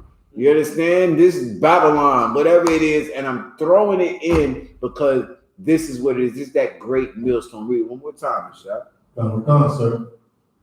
And a mighty angel took up a stone like a great millstone. Took up what? A stone. America. A stone. Babylon. A stone. All the same thing. That's what's happening in the fourth dimension. The angel is in the fourth dimension. He's not picking up America.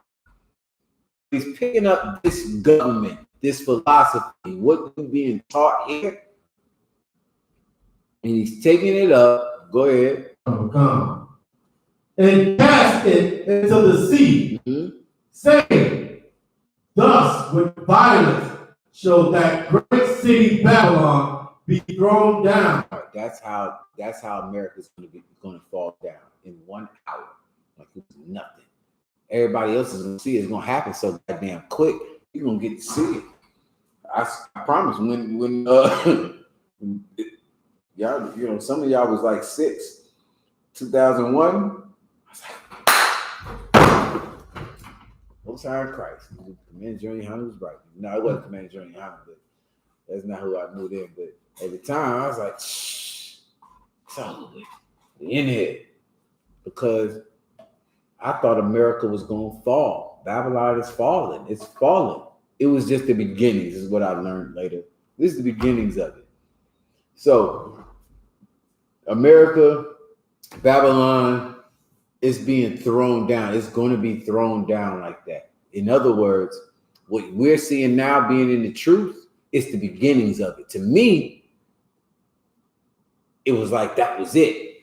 You know what the rest of America thought in 2001, 9/11? Anybody want some of that? What did the rest of America think in 2001? Like you said, they thought like you. They thought it was over. No, they didn't. They thought they just beat 2K. What's it called? Y2K, and then everything was good for them. Okay, you don't know what Y2K is. No, Y2K was something different. Right? Y2K was everybody thought the world was going to be over. Right, and after that, they survived that, so it was like, oh, we good. I'm not talking about Y2K. I'm talking about 2001. The World Trade Center, it happened in 2001. Come. Oh, no. What did Americans think when the Taliban bombed the World Trade Centers and the Pentagon and all of that in 2001? How old were you in 2001, sis, if I could? 12, How old were you? 9. How old were you? 7. About 17, Nigga, no, you wasn't. 18, something like that. No, you wasn't. He was in middle school. That ain't what not nobody 17, no. 18 or something. All right, bro. All right. Whatever. Well, then you better answer this question then, right? Then 17. So like, they thought the stock market was gonna crash. Okay, no, that's not what white people thought. Shaq, not 1 second now. Shaq, yeah, he didn't even raise his hand. Shaq didn't even raise his hand. I'm calling on him. Watch this. Watch this. It. Shaq, what did people think in 2001 when we got bombed in the World Trade Center? What did people think? Basically, they thought that the terrorists were taking over. Okay, let me help you out. Come on, sis. They thought we were going to war. Yeah, of course we're going to war, but you closer than everybody else was. I give you that. I was gonna say they thought that they were gonna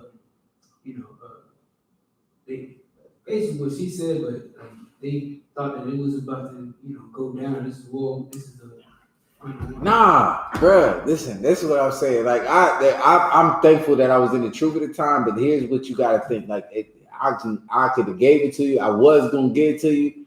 What did George Bush think in 2001 when the World Trade Center? That nigga sitting in the kindergarten with the book, reading about Humpty Dumpty and shit. What did George Bush think when they came in and whispered in his ear? That nigga was like, oh shit. what did George Bush think? That's what white people think. What did George Bush think? Y'all still don't know. Nobody knows. Y'all too young. See, you too young, bro. You're not gonna know, bro. Leave it alone. Just leave it alone. Come on. Oh, they don't messed up. Yeah, give me more than that.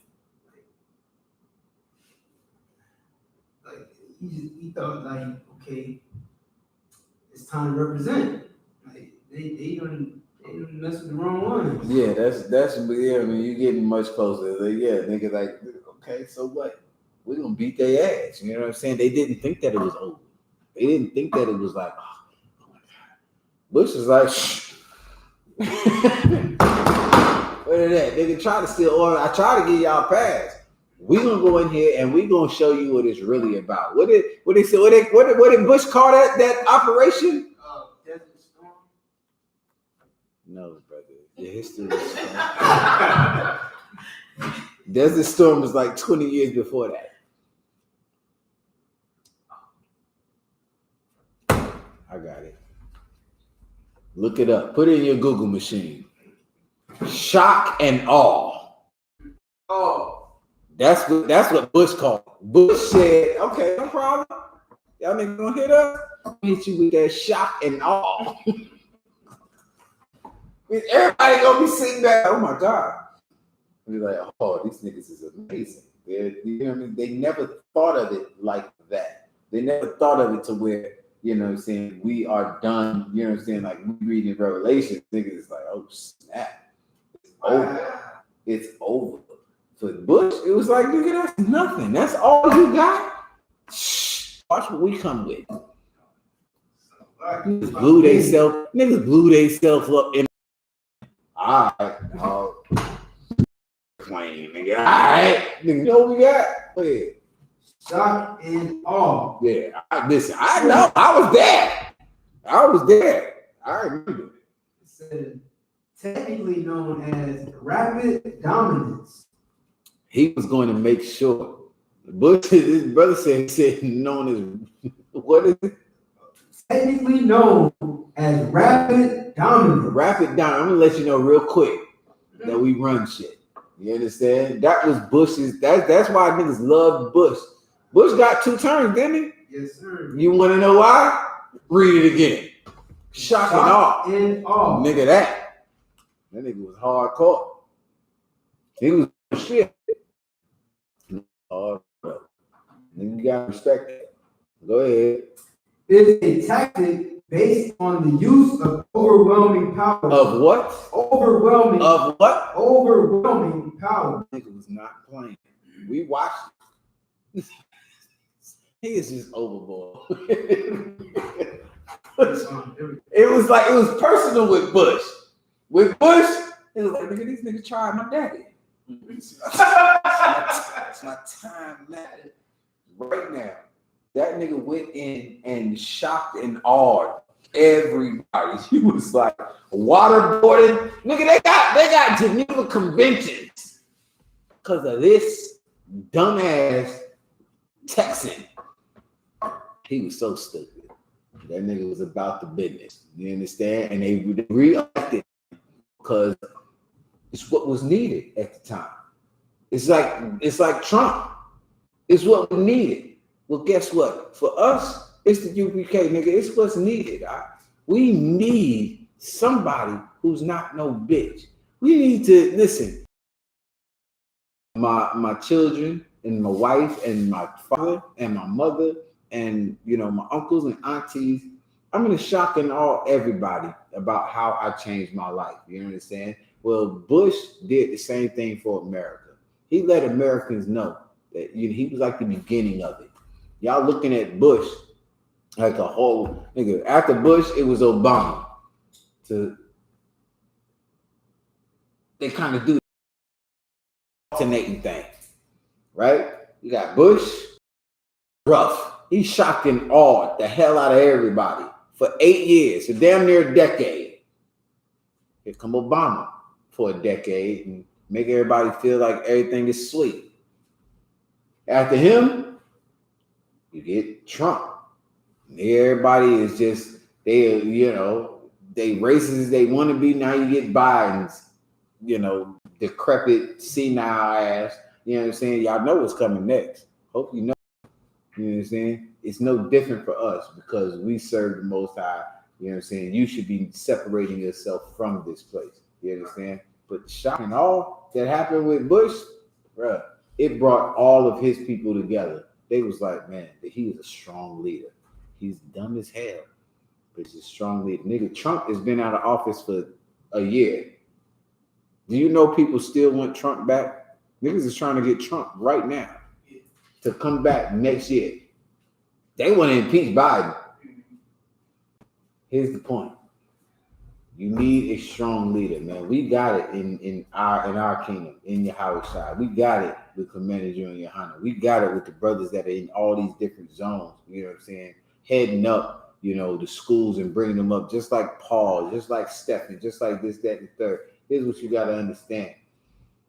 You're gonna miss it if you do not change your life. Like, you're gonna be caught up feeling and all of this other stuff about this place. You understand? So the shock and the awe was for everybody else, like the white people, to get off of their feelings. You know what I'm saying? It was like the beginning in this era for us, for white people to be like, you know what? F Arabs. You got a long beard and you saying assalamu alaikum, we ain't with you. That was the, you know what I'm saying? It was the bring back of racism for white people. Like for so long, since the 60s, white people had backed up off that. They had got soft.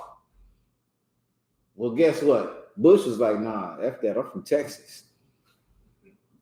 We don't do that. They did this, and you know what I'm saying? And it started the whole thing. You understand?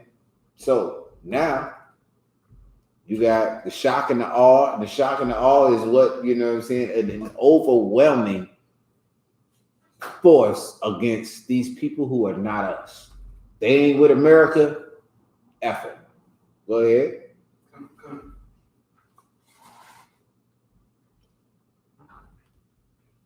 And a spectacular display of force to paralyze the enemy's perception of the battlefield. Go ahead.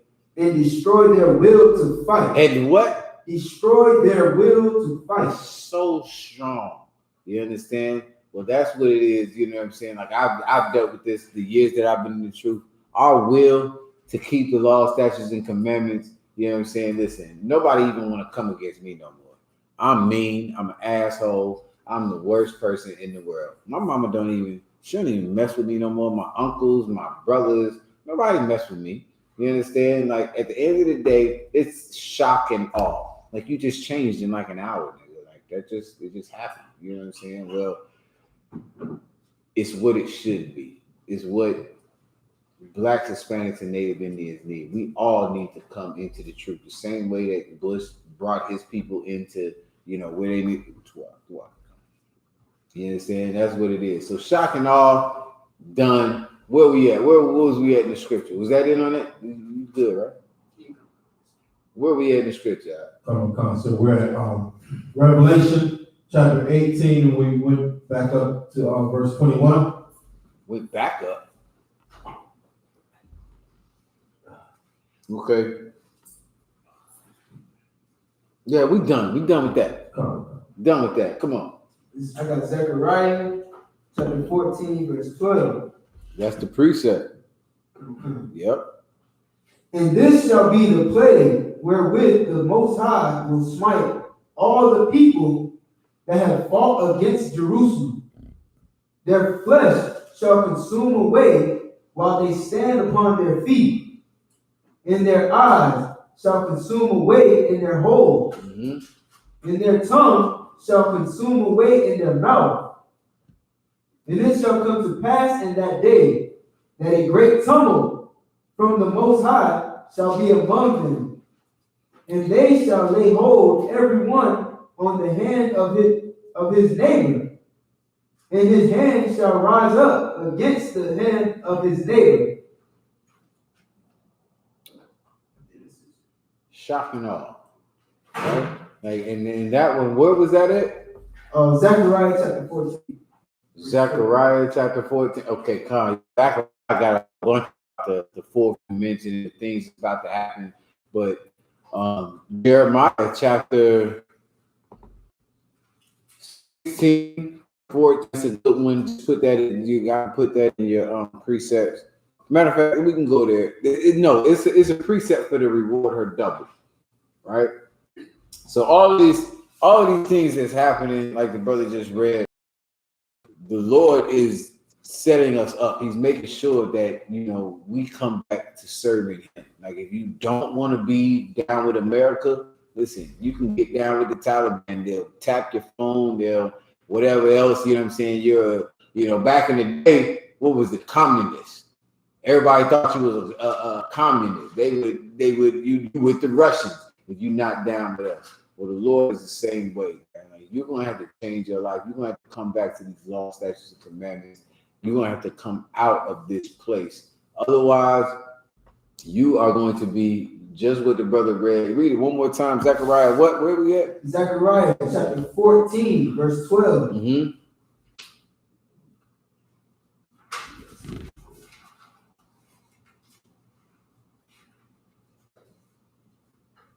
Book of Zechariah, chapter 14, verse 12.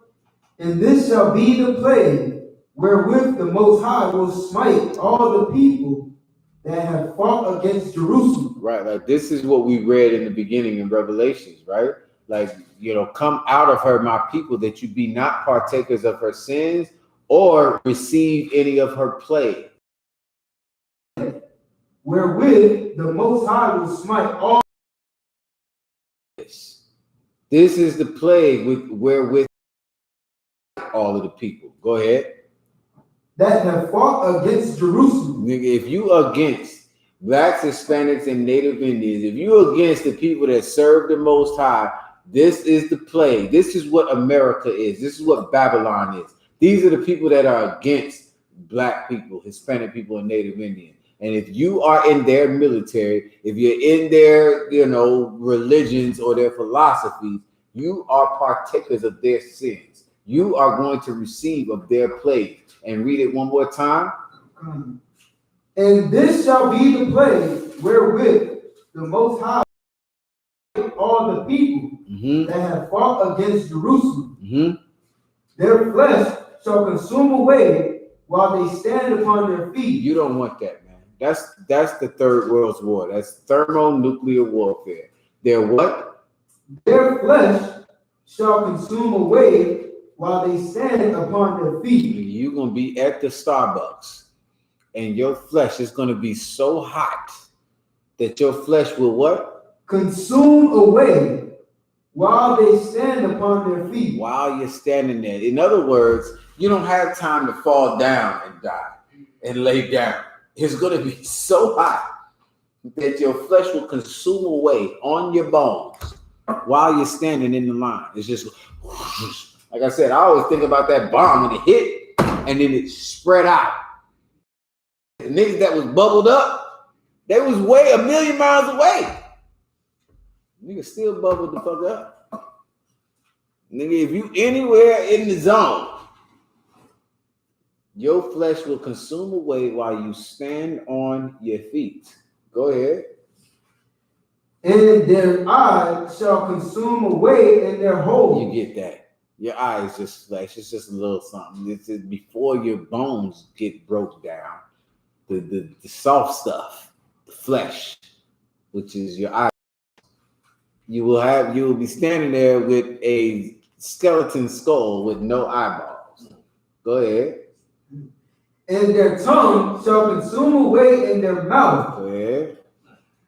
And it shall come to pass in that day that a great tumult from the Most High shall be among them, and they shall lay hold every one on the hand of his neighbor.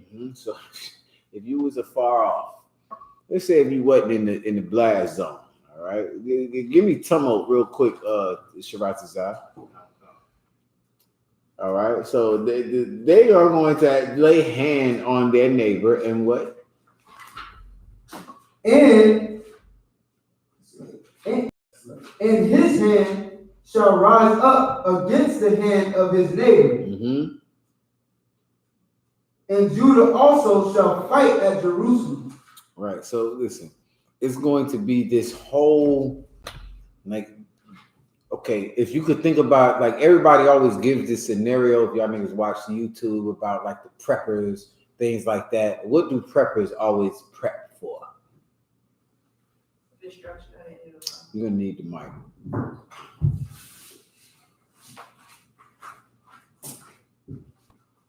Destruction purpose prep for the end of the world. Meaning what though? What is the end of the world? What do they prep for? Their purpose is to survive the destruction of the end of the world.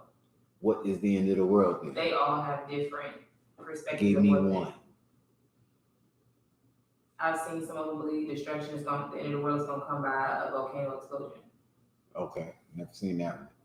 So volcano explosion meaning one volcano is going to destroy the whole world?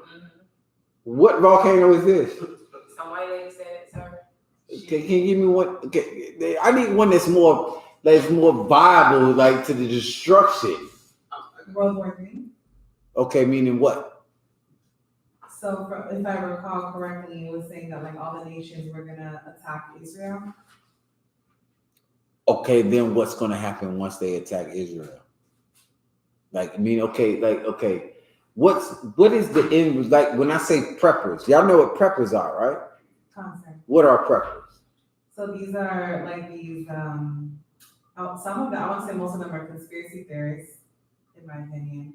And It's so general. Y'all gotta give me what is a prepper? What is a prepper to you? If you was gonna describe a prepper, how would I know when I see a prepper?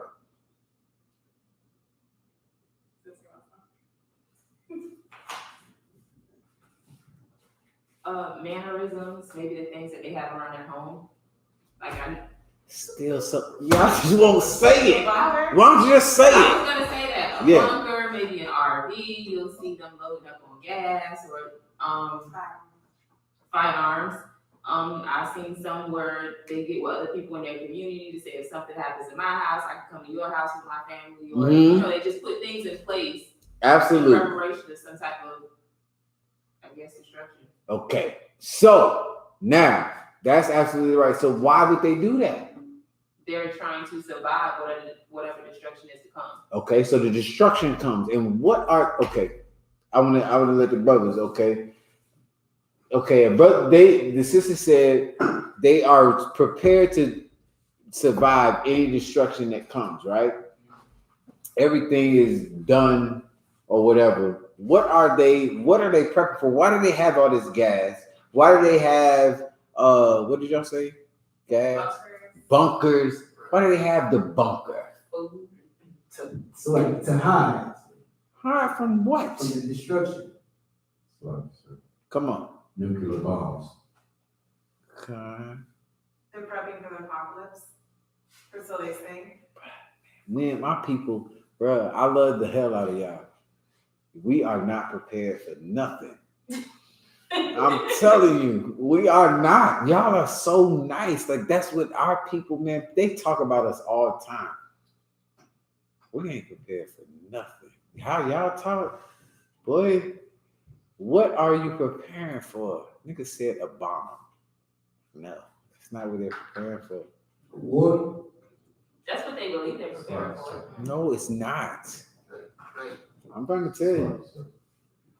So like all this preparing is for like basically I want to say the end of the world, but like there's nothing gonna be available. There's gonna be no grocery store. I mean, when the sister said they're preparing for, a bomb, y'all said that. That's true. Y'all know that's really preliminary, right? That's the first. What's next? Resources are scarce. Clothes. Okay, so they're like they want to be able to have anything they want, like since they're the resources, but also people are gonna try to get those resources for them. That's what preppers do. We mentioned firearms. Yeah, I know you said firearm. I know. But you didn't, that's what I'm saying. It's general. Okay.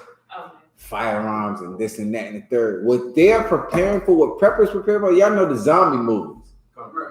They always think like niggas gonna come and take their life after the bombs hit. They was in the bunkers. They good. We straight. Nobody bothering us. We good. Now I gotta come out and I only have so much canned goods in here. Somebody's gonna come in here and try and take my canned goods. I need to be able to go and hunt. I need to be able to do this and that and the third. But the end of the thing with the preppers is that they are preparing for anybody else that's messed up and that's desperate to live, that's trying to survive, that didn't have the means that they had to have a bunker and to have firearms. And they will bite a nigga's neck off. You know what I'm saying? Like, it's like a zombie. Zombies don't have guns. Right. The zombies will chew your neck, whatever they need. Well, nigga, I need some firearms. I need ammo. Need all this. That's really what a prepper preps for. A prepper preps for preliminary. Preliminary is I got a bunker. I can go here, or I can go hide in the cave. I don't need a bunker. But I'm gonna have this. I want to have some canned goods. I want to be prepared for whatever is going to happen. Meaning, more importantly, my survival after. It's not surviving the bomb. It's surviving after. How do I survive after? I need cans. I need salted meats and this and that and that. I need guns because somebody's going to try and take what the hell I got. Read it again. Come. From 13 to I don't know the first time. Yeah, where he was at, close to where he was at. Come. And it shall come to pass in that day that a great tumult from the Most High shall be among them. Who's got tumult? Come. Tumult, a loud, confused noise, especially one caused by a large mass of people. Go ahead. Confusion or disorder. This is preppers. They're preparing for it to be crazy. Go ahead, I'll get in the scripture. Come. And they shall lay hold every one on the hand of his neighbor, and his hand shall rise up against the hand of his neighbor. Right. So listen, they're gonna lay hold on other preppers. Still niggas is with me. And what? And his hand shall rise up against the hand of his neighbor. It's gonna get rough. I'm gonna take that nigga. I know what you got. I know what he got over here. That's what we're prepping for. Keep going. Come. And Judah also shall fight at Jerusalem, and the wealth of all the heathen round about shall be gathered together, gold and silver and apparel in great abundance. And so shall be the plague of the horse, of the mule, of the camel, and of the ass, and of all the beasts that shall be in these tents, as this plague. And it shall come to pass that every one that is left of all the nations which came against Jerusalem shall even go up from year to year to worship the King, the Most High of hosts, and to keep the Feast of Tabernacles. Right, like you're gonna have to keep these laws, man. You're gonna have to keep the Feast of Tabernacles. You're gonna have to worship the Most High. Basically, it's gonna get so rough. The Third World War is going to happen. You understand? That's why the Lord is telling you to come out of her so that you do not have to take part in all of these things that are going to happen. You understand? We're gonna be caught up in the chariots. We're gonna be caught up in whatever the hell they got going on in these caves or bunkers, whatever you want to call them. It's not gonna have nothing to do with us. There's gonna be even some of us left. Some of you soldiers, some of you police officers, some of you whatever that might be left. And you are going to fight and you're going to be a part of this whole nonsense. At the end of the day, listen, if you are not keeping the law, statutes, and commandments of the Most High, you're going to be stuck with everybody else. You're going to be a partaker of everything that they're going through, all of their plagues, all of their sins, everything that they did. As for the brothers and sisters that are in the I.S.U.P.K, that are in the truth, you're not gonna have anything to do with none of that. You know what I'm saying? Like, we are going to be the ones that are going to be putting people in their place. You know what I'm saying? With Isaiah 14. Now, you keep on, brother. I don't need everybody. When I say that, one person, if you read and you keep where you at. Go where you at. That was the end of the chapter? Was that the end of it? Okay. Continue. Verse 16. And it shall come to pass that everyone that is left of all the nations which came against Jerusalem shall even go up from year to year to worship the King, the Most High of hosts, and to keep the Feast of Tabernacles. And it shall be that whoso will not come up of all the families of the earth unto Jerusalem to worship the King, the Most High of hosts, even upon them shall be no rain. Right, like listen, if you do not keep the law, statutes, and commandments, this is for the other nations, of course. You will still not, there's going to be people that are left. Like the sisters brought out about the bunkers. Some of them gonna be in bunkers. They are going. They think they're doing something wonderful. I skipped thermonuclear warfare. I made it. Yeah, nigga, you made it to be a slave. That's what you made it for. That's what the Lord gave you that money for. He gave you all that money so that you can pick cotton. Go ahead, hide, run, get in them bunkers, and but the rest of you who think that you will be like them, listen, you're gonna die. You're gonna die in this thing. You know what I'm saying? The thing for Blacks, Hispanics, and Native Indians is, listen, you've done your slavery, you served your time. You should be done with it. You should be coming into the truth. You should be getting in all black. You should put a damn dress on. You should shut your damn mouth. You should, you know what I'm saying, get in Hebrew Academy. That should be what your mission is. If it's not, you got death waiting for you. For white, Chinese, Japanese, African people, this is what they got waiting for them. They've got this tumult that's going to happen. They've got this thing that where they're going to hide in the caves, hide in the bunkers, and come out and serve us. You know what I'm saying? Serve the brothers and sisters that kept the law, statutes, and commandments of the Most High, that followed Yahweh. You understand? And that'll be that. You know what I mean? So, is there any more where you got? It says, and if the family of Egypt go not up and come not, that have no rain, there shall be the plague. Right, listen, if you rebellious, like it says, if you don't come up and do what the Lord says do, you'll have no rain. But if you after that still like, you know, I'm an Egyptian, I'm not gonna have no rain. I'm not coming up anyway. I ain't getting no rain. So what? I'll starve first before I serve the God of the Israelites. Go ahead. There shall be the plague, wherewith the Most High will smite the heathen that come not up to keep the feast of tabernacles. Simple. You'll just die. Any more? That's it. All right. Anything else? Come. So you said Isaiah 14. Oh yeah. Was there anything else I had, Shaq? No, so that's it. All right. Like you call Jeremiah 16. Reward her double. Okay, and you had Isaiah chapter 14. You want verse 12? Start at verse 12.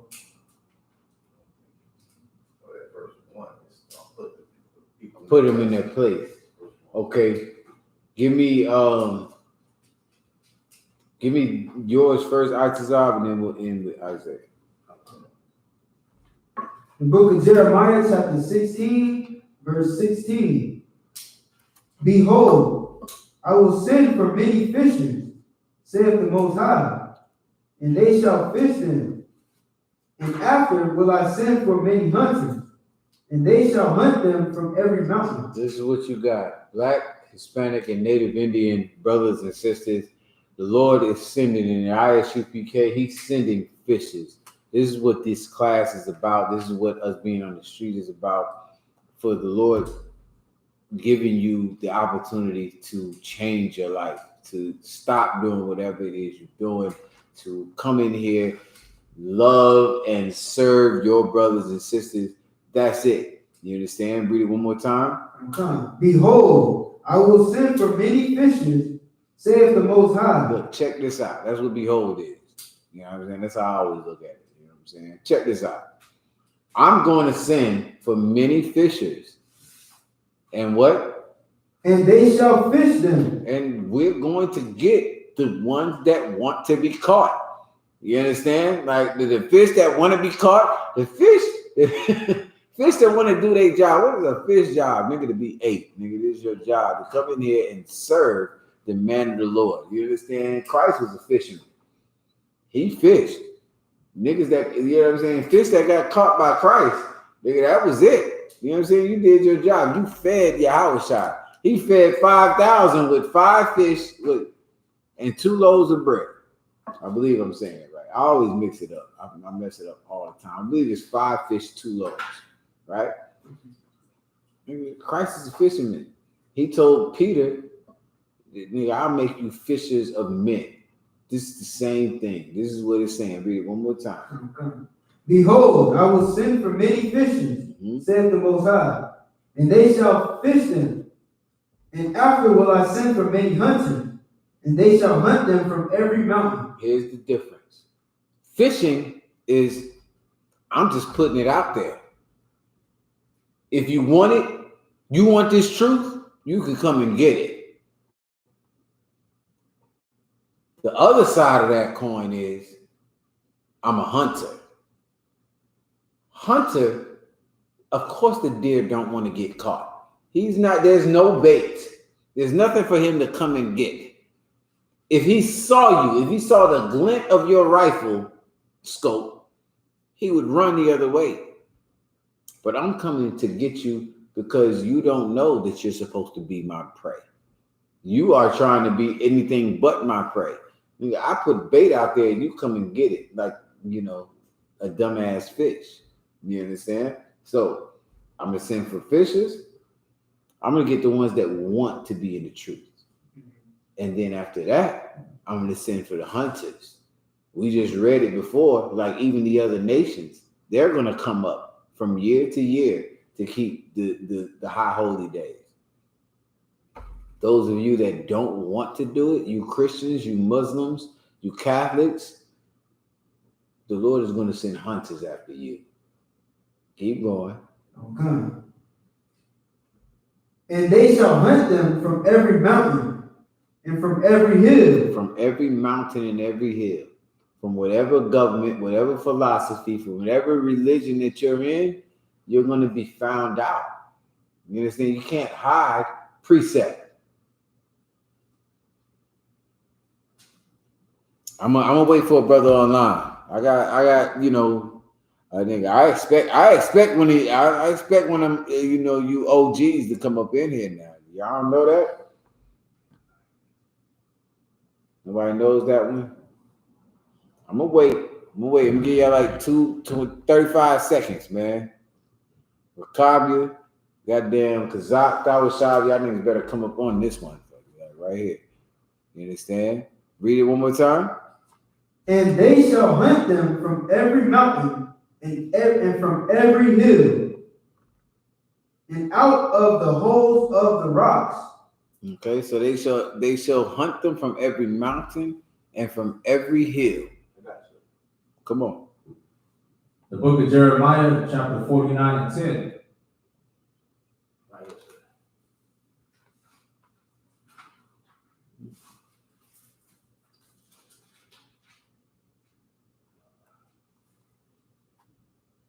But I have made Esau bare. I have uncovered his secret places, and he shall not be able to hide himself. His seed is spoiled, and his brethren and his neighbors, and he is not. That's too wild. I mean, I don't even know that one.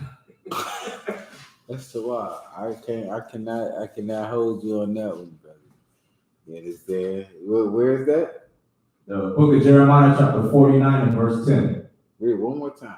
Come. But I have made Esau bare. I have uncovered his secret places, and he shall not be able to hide himself.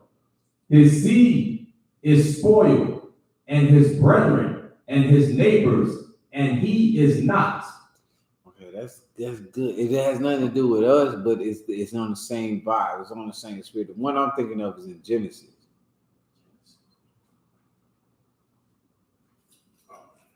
They put on the aprons.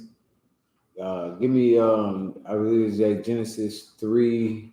Oh, I know what you're talking about. Like they hid themselves. Like Adam hid himself, right? Because why? Like he was with these other nations, these other philosophies, these other religions, and he hid himself because he was ashamed, and he covered himself with everything else. Whoever was reading what we was just reading right now, give me that back again. Behold, I will send for many fishers, saith the Most High, and they shall fish them. And after will I send for many hunters, and they shall hunt them from every mountain. They shall hunt them from every mountain, man. Like hunting means that, like I said, the deer don't want to be caught. He's going to hide. He's going to be wherever they. When your ass find a tree stand, and he's out of there. You know what I'm saying? But that's what a hunter does. A hunter beats all of that. Keep going. And from every hill, and out of the holes of the rocks. And out of where? The holes of the rocks. Because that nigga's hiding. He don't want to be in the truth. He don't want to be here, bro. He don't want to change his life. Keep going. For mine eyes are upon all their ways. They are not hid from my face. They are not hid from my face, man. Listen, it started with Cain. He thought he could get the hell away. He couldn't get away out. You understand? Like the Lord is a man of war. I'm a man of war. And the Lord, you know what I mean? Like that's what we were called to do, is to be at this time, because of the mercy of the Most High, is fishers. And because you come into class and all of that, you're being fished. You have the opportunity to choose what it is you want to do. Why do you have the opportunity to choose? I hope somebody in here understands what that really means, the importance of that. Why do you have the opportunity to choose right now? Like right now, the Lord said, I'm calling for fishers. You got brothers that are fishing you. Why?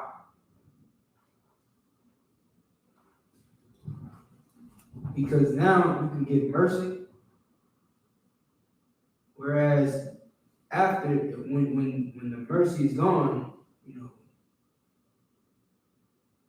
or I said it backwards, when the fishing is done, then there'll be no more mercy. Okay, so why? Okay, then clear it up for me then. Okay, right. So you're definitely on it. So what I'm saying is, right now the Lord is calling for fishing, right? So you have the opportunity to be fished. Why? Because think about the fish. Because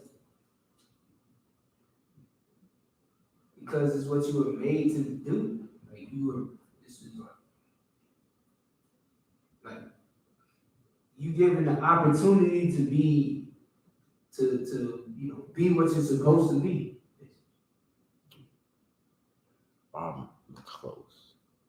Close.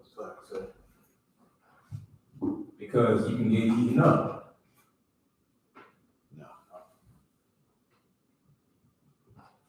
I don't want to be eaten up. Slack, sir. All right, so I was going to say, because, Yahushua, the Most High gave us, Yahushua, as a sacrifice for us to be able to come back. No, and you said, no. Y'all missing the whole thing. Here's what I'm asking. I'm asking you, you're being fished right now. Think about a fish, right? You go fishing. I know I'm old. Something that old niggas do. Done it my whole life. Have y'all ever been fishing? Okay, so when you go fishing, what do you expect the fish to do?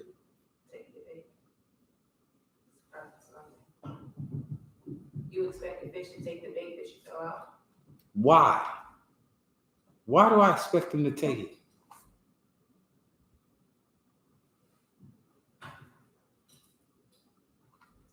Because it's what they want. It's what he wants. He wants that. I've been looking for that. Nigga, where the hell is the truth? Nigga, where is food? Nigga, I need to eat. Precept is in Isaiah or Jeremiah, take this roll, swallow, eat this roll, swallow this roll. That's what I want. I want to eat that. I like that. It's delicious. I'll take that down. It's wonderful. You understand? Like for me, being a fish in the truth, it's just what I wanted. It's what I was looking for. the whole time. Whereas a hunter, what does a hunter offer you? Yeah, true. That's not an offer. What does a hunter offer you? Nothing. I don't get an offer from a hunter. From a fisher, I get an offer. I want that. That's delicious. That looks wonderful. Is that a whole worm, nigga? You put a whole worm on? Is that scrumps? I like scrumps. This is wonderful. This is delicious. Hunter, you don't get none of that. Hunter is in the cut. Fuck up again, nigga. I would peg your ass. You understand? That's a hunter. I'm a hunter. Well, not now. But I want to be a hunter. That's me. Like in my spirit, I just want to be a hunter. Thank the Most High in Christ for mercy and wonderfulness that I can't be a hunter right now. Right now, I have to be a fisher. I got to take the calls. I don't want to take the calls. I want to watch you fuck. I want to watch you mess it up so I can get you. There's water over there. Nigga's going to the water. I know he's going to the water. He's a dumbass deer. As soon as he go to that water, the nigga put a tree stand right by the water. He's gonna sit here all day, 18 hours of the damn day. This nigga is going to come to the water. I'm a hunter. I'm not giving you the water. I'm just sitting by the water.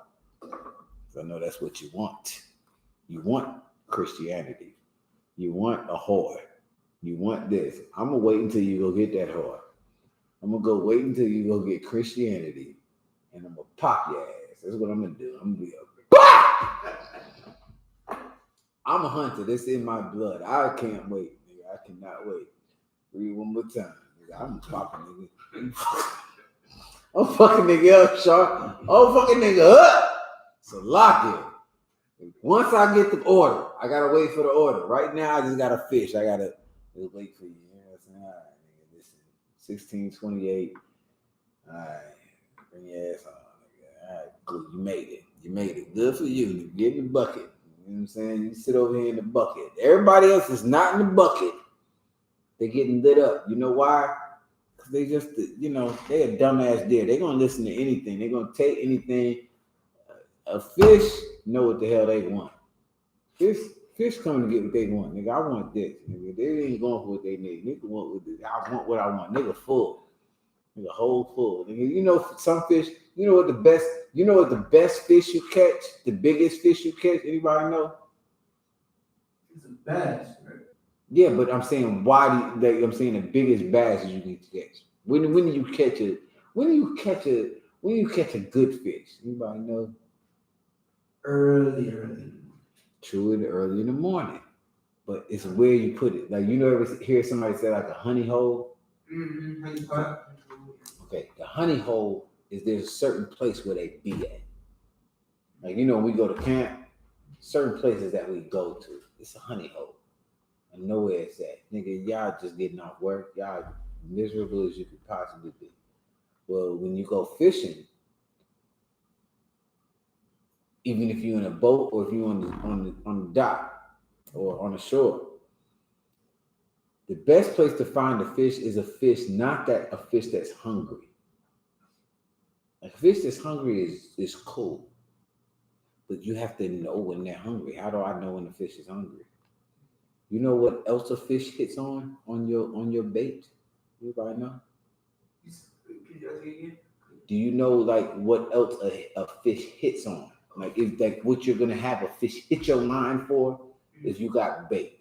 It's like if you like some niggas do the jig, they gotta the like they don't use live bait. They'll use the one that just moves crazy, stuff like that. You know why they're hitting that in some cases, in a lot of cases? Curiosity, they just want to know what it is. That's not the most. They do that sometimes. That's not the most. The most, okay. If you know a honey hole, the reason why a fish is going to hit your line is because they're protecting something. Like you do that instinctively. Like I can't help it. I'm just go ahead. I'm not hungry. I'm not hitting it because I want to eat. It's because, nigga, you're in the way. Well, a lot of fish, the males, they watch the eggs because they're the aggressive. You know what I'm saying? If you know the spot where they nesting and stuff like that, a honey hole, you're gonna hit your line all day. Dumbass.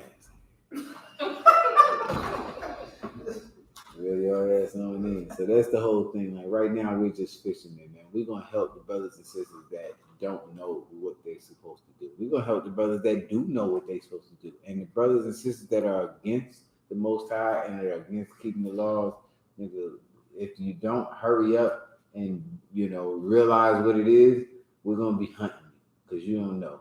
You're supposed to be a meal. You're supposed to be this. You're supposed to be that. Whatever it is, you know what I'm saying. You're supposed to be a goddamn trophy. That's what it is. So, what the brother is reading one more time. Behold, I will send for many fishers, saith the Most High, and they shall fish them. And after will I send for many hunters. Right. Some of you want to come into the truth and you want to change your life. But after that, all Israel will be saved. I'm sending hunters. And you ain't got no choice after that. I'm taking you. Go ahead. And they shall hunt them from every mountain and from every hill and out of the holes of the rock. There you go. Whatever bunker you was in, whatever philosophy, whatever religion you was in, that's the mountains, the this and that, and the third, and the holes. Go ahead. For mine eyes are upon all their ways. They are not hid from my face. Neither is their iniquity hid from mine eyes. And first I will recompense their iniquity and their sin double, because they have defiled my land. They have filled my inheritance with the carcasses of their detestable and abominable things. And like Black, Hispanic, and Native Indian pastors, leaders, this, that, and the third, like you're the reason why our people are dying of AIDS. You're the reason why, you understand, Philando Castile thinks that he has rights and this, that, and the third in this goddamn place, because you are a traitor to Black people. Like you gave us up. You sold us onto somebody else so that your pockets could be fat. You like one of them goddamn merchants we read about. Keep going. Come. Oh, my power, my strength, and my fortress, and my refuge in the day of affliction. The Gentiles shall come unto thee from the ends of the earth, and shall say, surely our fathers have inherited lies, vanity, and things wherein there is no profit. Shall a man make gods unto himself, and they are no gods? All right, so y'all get the point. This is Christianity. You know what I'm saying? Our fathers have inherited lies. They thought what they was doing, our mothers and our fathers, they thought that what they was doing was wonderful, and it was what was going to save Blacks, Hispanics, and Native Indians. Meanwhile, they were the gods of these other people, and it's led us into destruction, man. So listen, you got one option. Your option is to change your life and come into the truth. I was holding one more thing. Give me the one to end it real quick. The book of Genesis, chapter 3 and verse 8.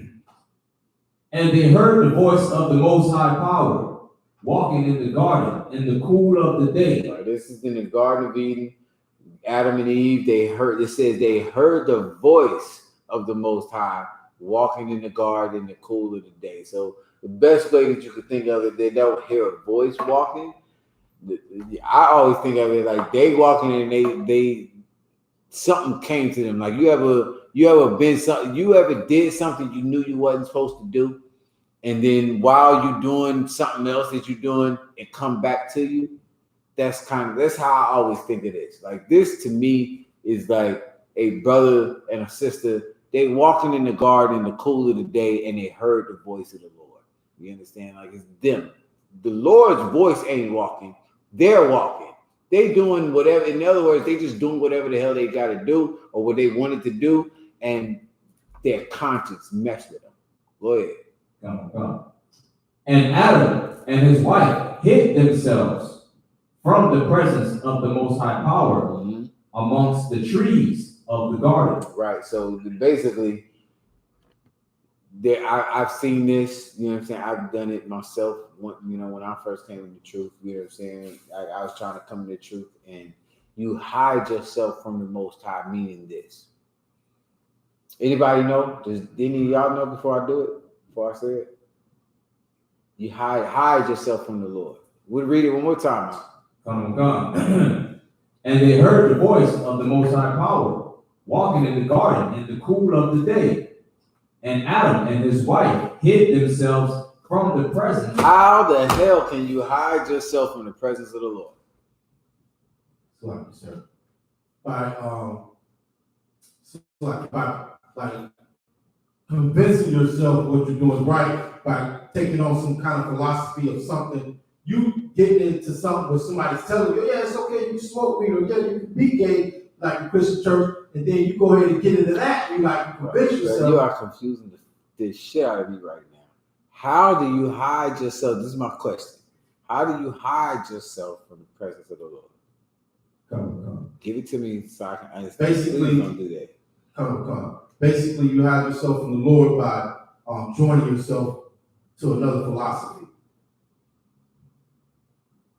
Yeah, give me more. I don't, because I'm lost. I'm trying to figure what you're trying to say about it, and even that wouldn't work. But I need you to make it clear. How do I hide from the Lord? Basically, by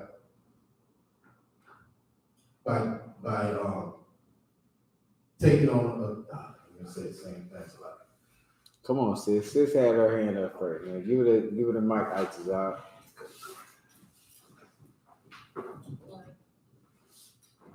I think you're referring to the trees being other nations. You try to hide yourself amongst the other nations.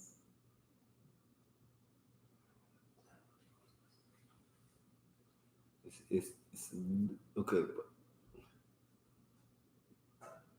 That's close. Okay, but how can I hide from the Lord? I hear what you're saying, like you said, amongst the other nations, right? I got that. How do I hide from the Lord? My iniquities. I think there are scriptures where it says your iniquities separate you from the Most High. Separate. Hide. It's almost a trick question. Lock it. I'm just letting y'all know. You know what I'm saying? Real quick. It's like a test. So lock it. How do I hide from the Lord? Read it one more time. Whoever was reading, read it one more time for the brother to give his answer. Come. Genesis 3:8. And they heard the voice of the Most High Power walking in the garden in the cool of the day. And Adam and his wife hid themselves from the presence of the Most High Power amongst the trees of the garden. Sisters just said that, you know what I'm saying? She thought I was talking about the trees. It says that they hid among the trees, right? What are the trees? I think the trees are the other nations. Truth.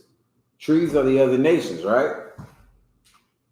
Come on now. So they try to, believe what the Most High said, and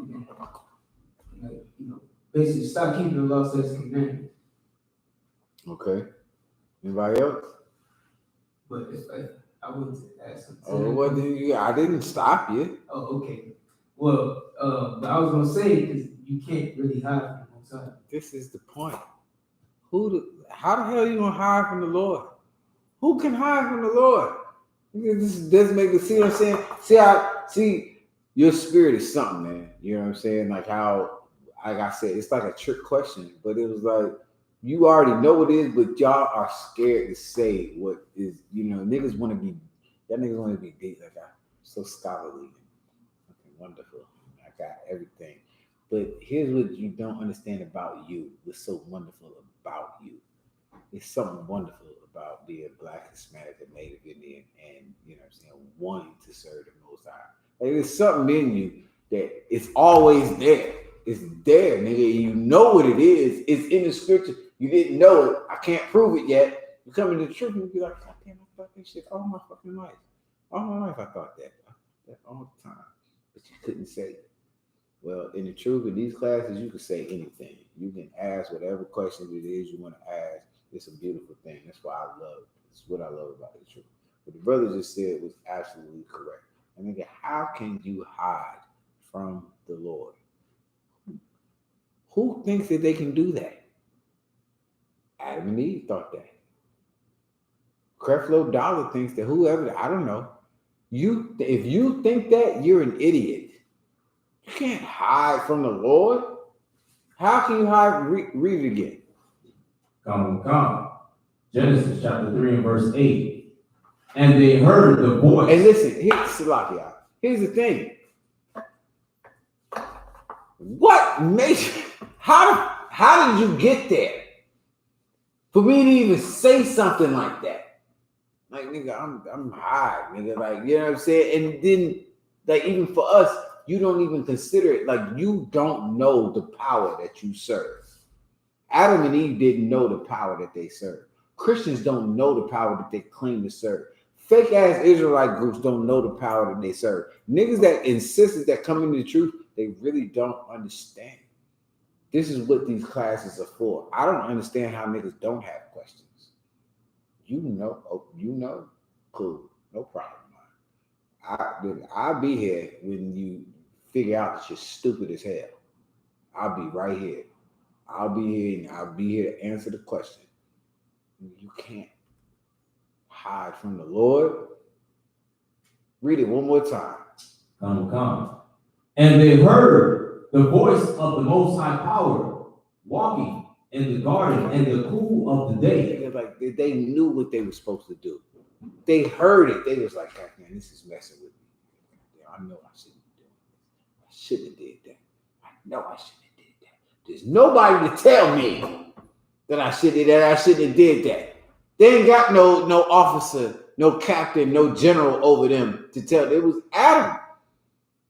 And Adam was too weak under his woman. He didn't tell her nothing.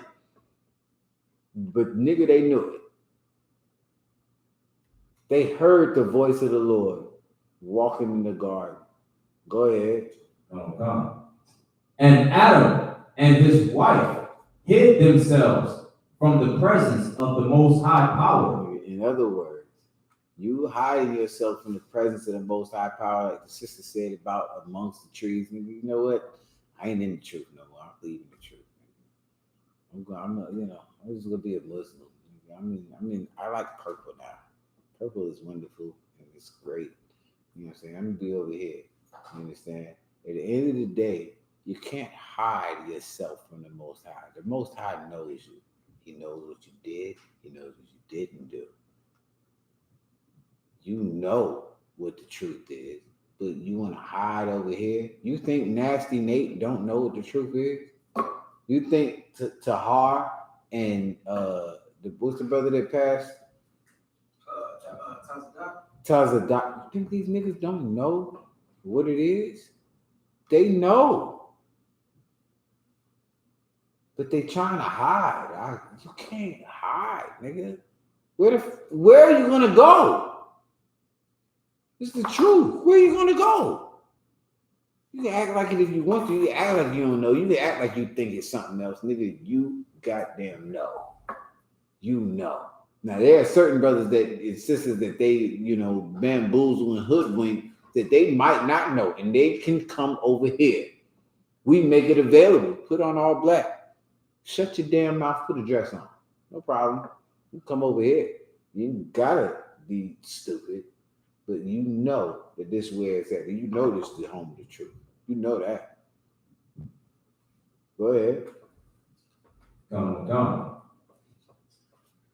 And the Most High Power called unto Adam and said unto him, Where art thou? What do you think you're doing? That's what that is. Where art thou? You think the Lord is asking? You think the Lord don't know where Adam is? Where art thou? What are you doing? You ever ask your kid? You ever ask your woman? Where you at? Bitch, I know where you at. Little nigga, what the fuck you think? Nigga, I know where you at. I'm sitting here looking at you right now.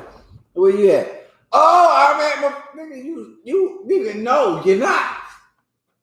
I know where you at. I'm giving you one last chance because I love you so much, because I'm so merciful. I'm your father. I love you that much, nigga. Where are you at?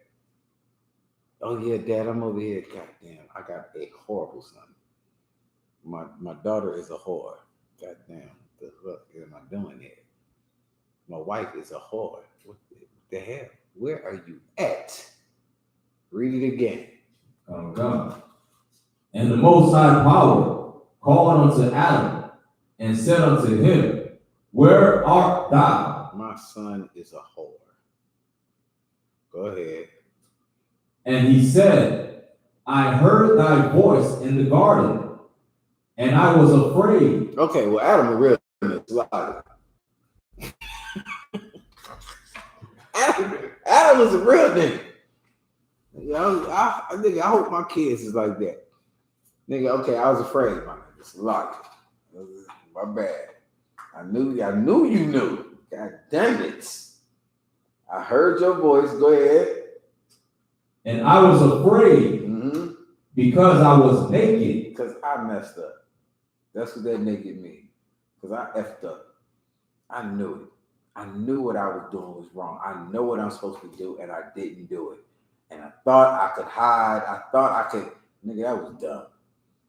I was afraid because I effed up. Go ahead. And I hid myself. And he said, Who told thee that thou wast naked? You're like, damn. Bruh, listen, I'm your daddy. Who told you that you was naked? Now I'm gonna ask y'all before we go forward. Who told him that he was naked? Don't be Christian. Don't try to be super deep. This is my advice to you. The other nations? Eve.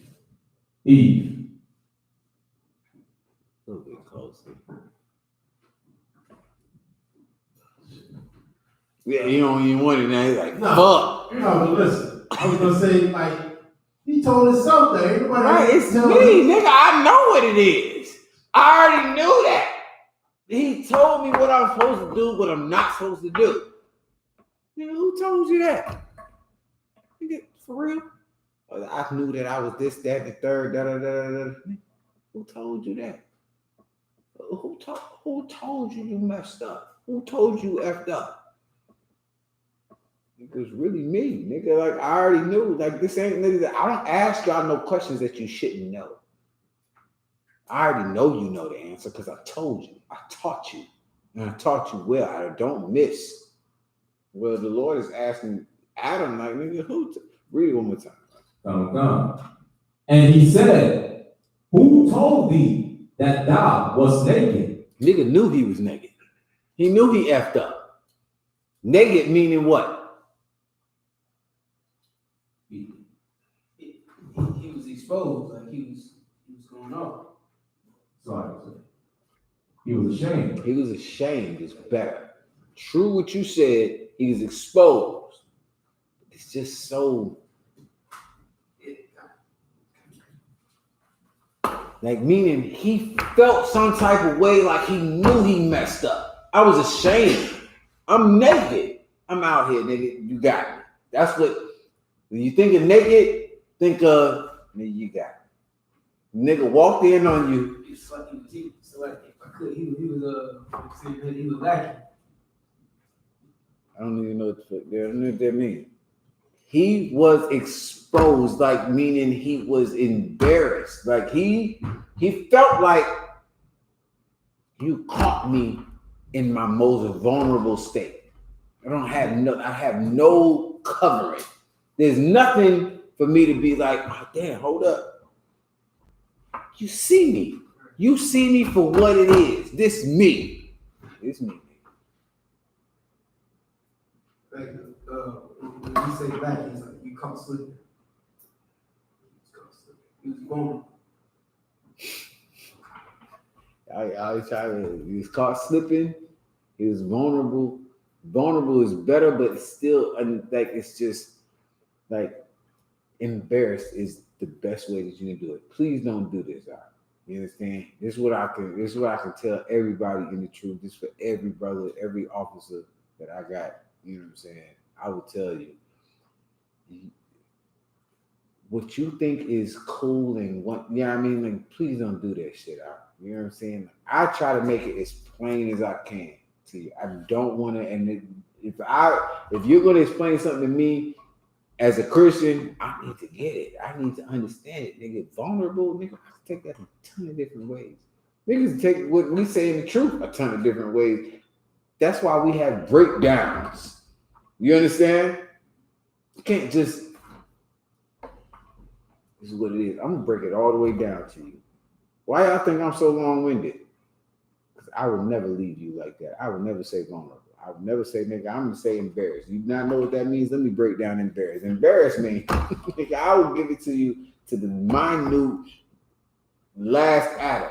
So the breakdown for this is embarrassed. Me being naked is embarrassed. Use that. You want to use vulnerable after that? Lord be with you. No sweat. Give it to them flat, clear as you can possibly make it for me. Like, I know I'm a dumb nigga. You understand? Give it to me as clear as you can goddamn make it. Read it one more time. Come. Genesis chapter 3, verse 11.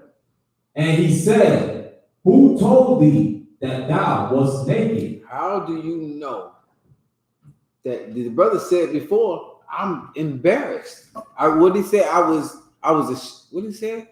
Ashamed. I was ashamed. That's what I thought. He said, I was ashamed. Synonym, embarrassed. I was embarrassed. I knew what I was supposed to do. I was embarrassed. Nigga, you think you hide? You hide from me, nigga? I was embarrassed. Like, why you did this? Because, nigga, I was embarrassed. I know embarrassed means I should have been able to walk straight, but I tripped on this. Something I should on my own damn feet. Y'all know the what's that nigga, the white boy tripped on his own stuff and lost the MMA. Yeah, Conor McGregor. Conor McGregor tripped on it. That's embarrassing. You understand? Like, I'm embarrassed. I shouldn't have did that. You know what I'm saying? I tripped on my own stuff. I was embarrassed. I was ashamed of what I did. I should have kicked his ass. But I was embarrassed because I tripped on my own thing and lost. Go ahead. Come. Hast thou eaten of the tree whereof I commanded thee that thou shouldest not eat? The one before that is, who told you that you should be embarrassed? Why do you think that you should, in other words, why do you think you should be embarrassed? You know what I'm saying? Like, nobody said that should embarrass you. In other words, I got little kids, right? If my child was embarrassed about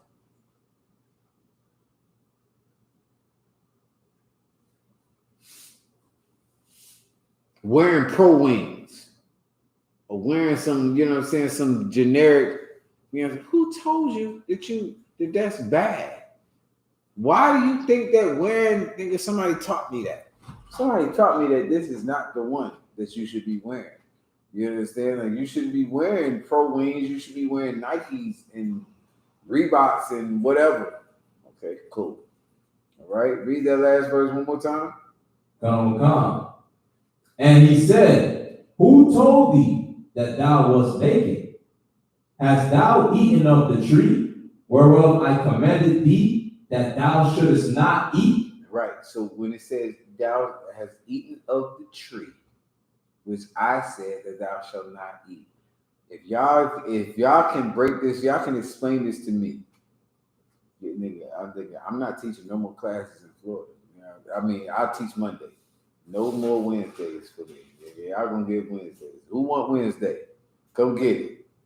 You got one chance, nigga. You can't come back. Come on, Shiraz, I want this joint, nigga. Watch it. They're gonna be raised to 5,000 tomorrow, nigga. Go ahead, He said that Did somebody tell you that what I told you was a lie? Did somebody tell you what I told you was a lie? Like, did somebody convince you that this is not the truth? Like what he's trying to tell you? Okay. Read it one more time. Hast thou eaten of the tree whereof I commanded thee that thou shouldest not eat? Okay, so you didn't address that. What you said one more time. What did you say one more time? Like, did somebody convince you that, tell you that what I'm telling you is not true? You know what I mean? Like, you're close, but that's not what this is saying. When you read it one more time. Maybe you know what I'm saying, Mike, get it one more time. Hast thou eaten of the tree? Stop. Hast thou eaten of the tree? Now my offer's out the window because the rest of it, I'm breaking it down right now. Hast thou eaten of the tree? What is eating of the tree? Like, you listening to somebody else? True. Okay, so keep going. Whereof I commanded thee that thou shouldest not eat. Mm-hmm. You listening to somebody else other than me. Like, you listening to somebody else other than me. You know what I'm saying? Like, I'm the Most High. You know what I mean? Like, yeah. Okay, so now back from the top. Just remember what you just said right now, what you just broke down right now. Go ahead, back to the top. Come. And he said, who told thee that thou was naked? Right. Who told you that you should be embarrassed right now? Right. Go ahead. Hast thou eaten of the tree whereof I commanded thee that thou shouldest not eat? Mm-hmm. So, based on what you just said, did you listen to somebody that I told you not to listen to? Is that why you're embarrassed? Is that why you think that you're naked right now? Go ahead. Come.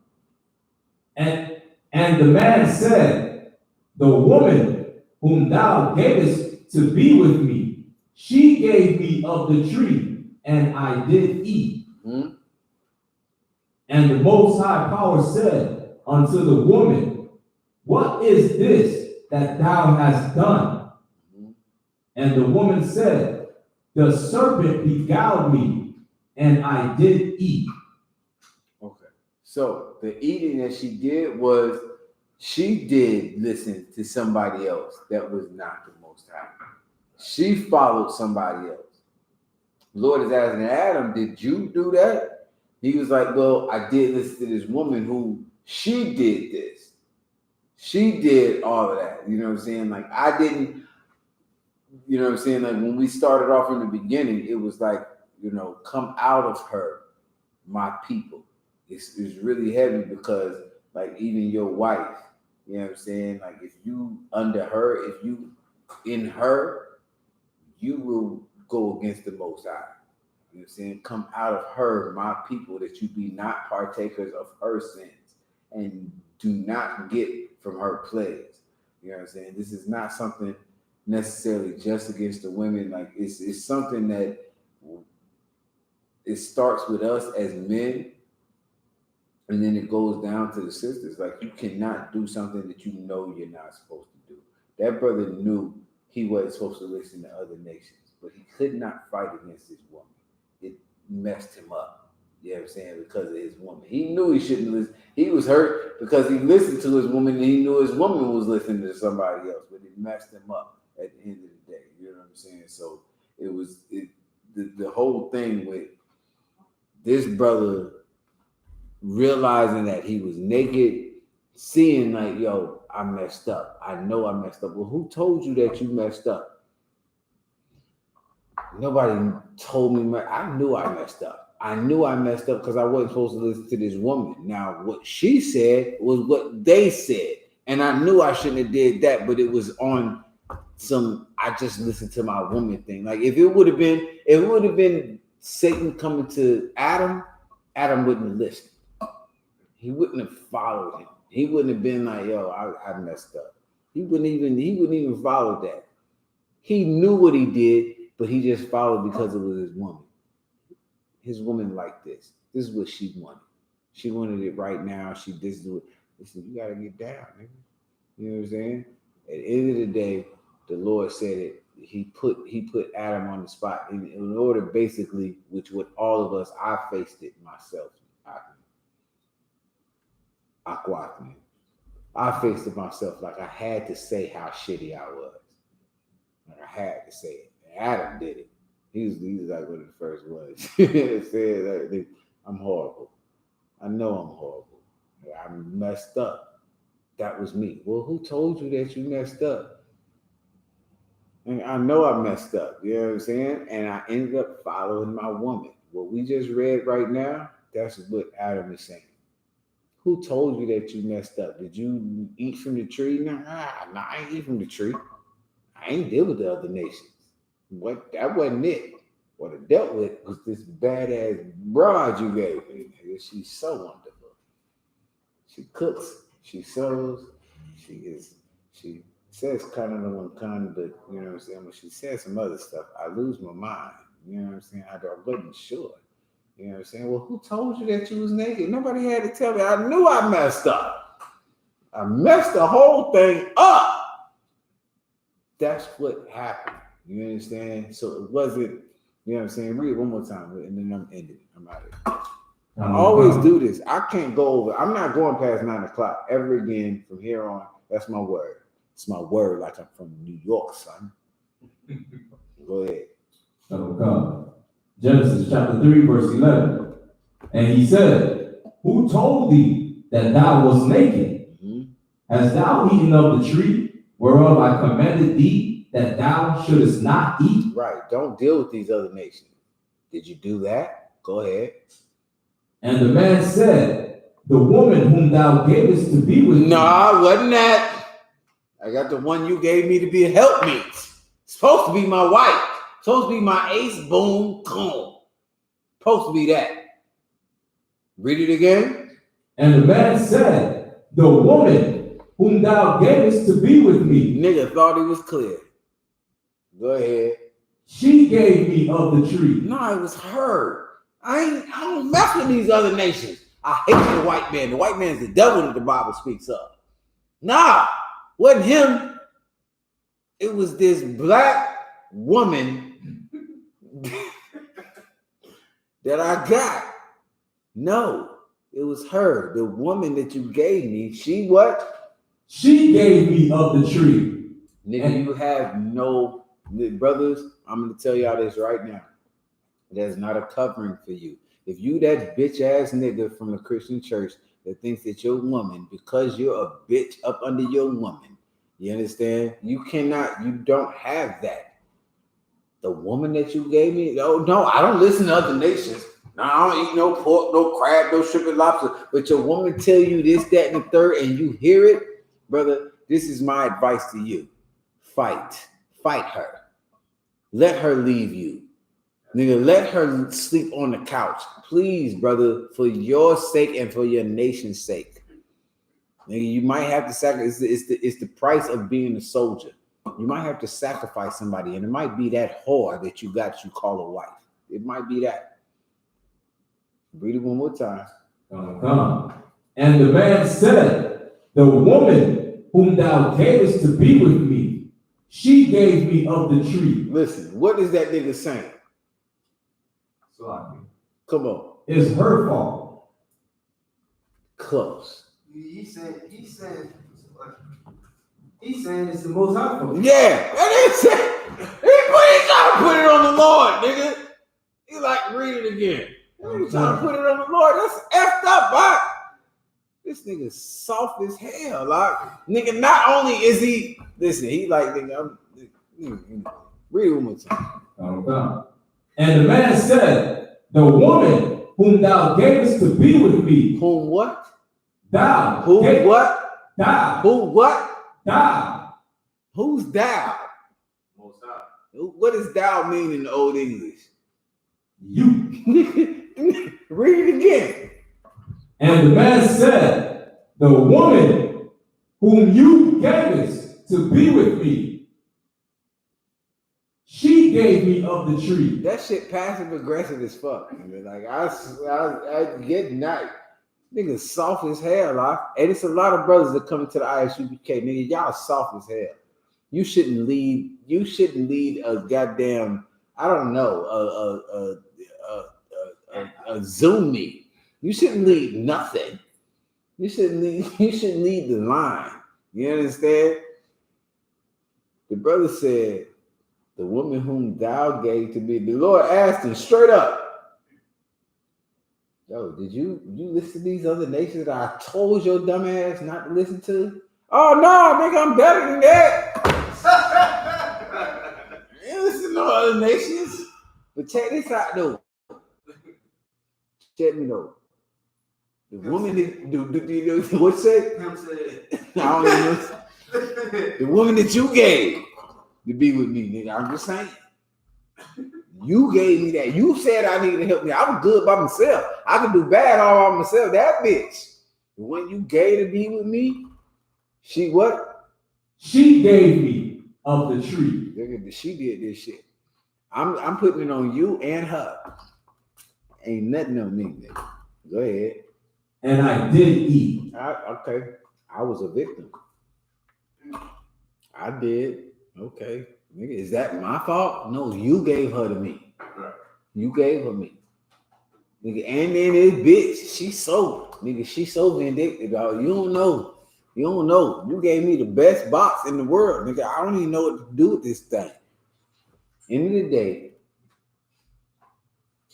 it's the Lord's fault. It's her fault. But it ain't my fault. Right. You's a bitch. You are a fake Israelite. You're a Christian, you're a Muslim, you're a Catholic. This is what Adam was doing. Go ahead. Oh, God.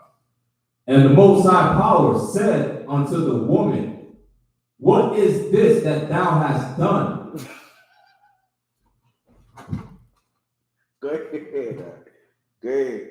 And the woman said, the serpent beguiled me. Bruh, this is so crazy. Like, this nigga put it on the Lord and on the woman. And the Lord like, all right, cool, my nigga. It's her fault. All right, let me holler at her real quick.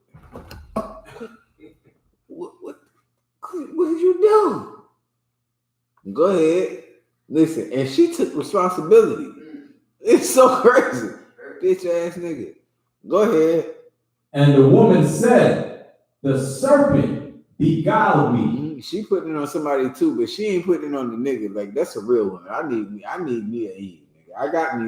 You know what I mean? Listen, in the end of the day, it's on us, brothers. You gotta change your life. You gotta take responsibility for the things that, you know, we are responsible for. Go ahead. And I did eat. Mm-hmm. And the Most High Power said unto the serpent, because thou hast done this, thou art cursed. Wait a minute. The Lord said what? Because. Wait, he said to who?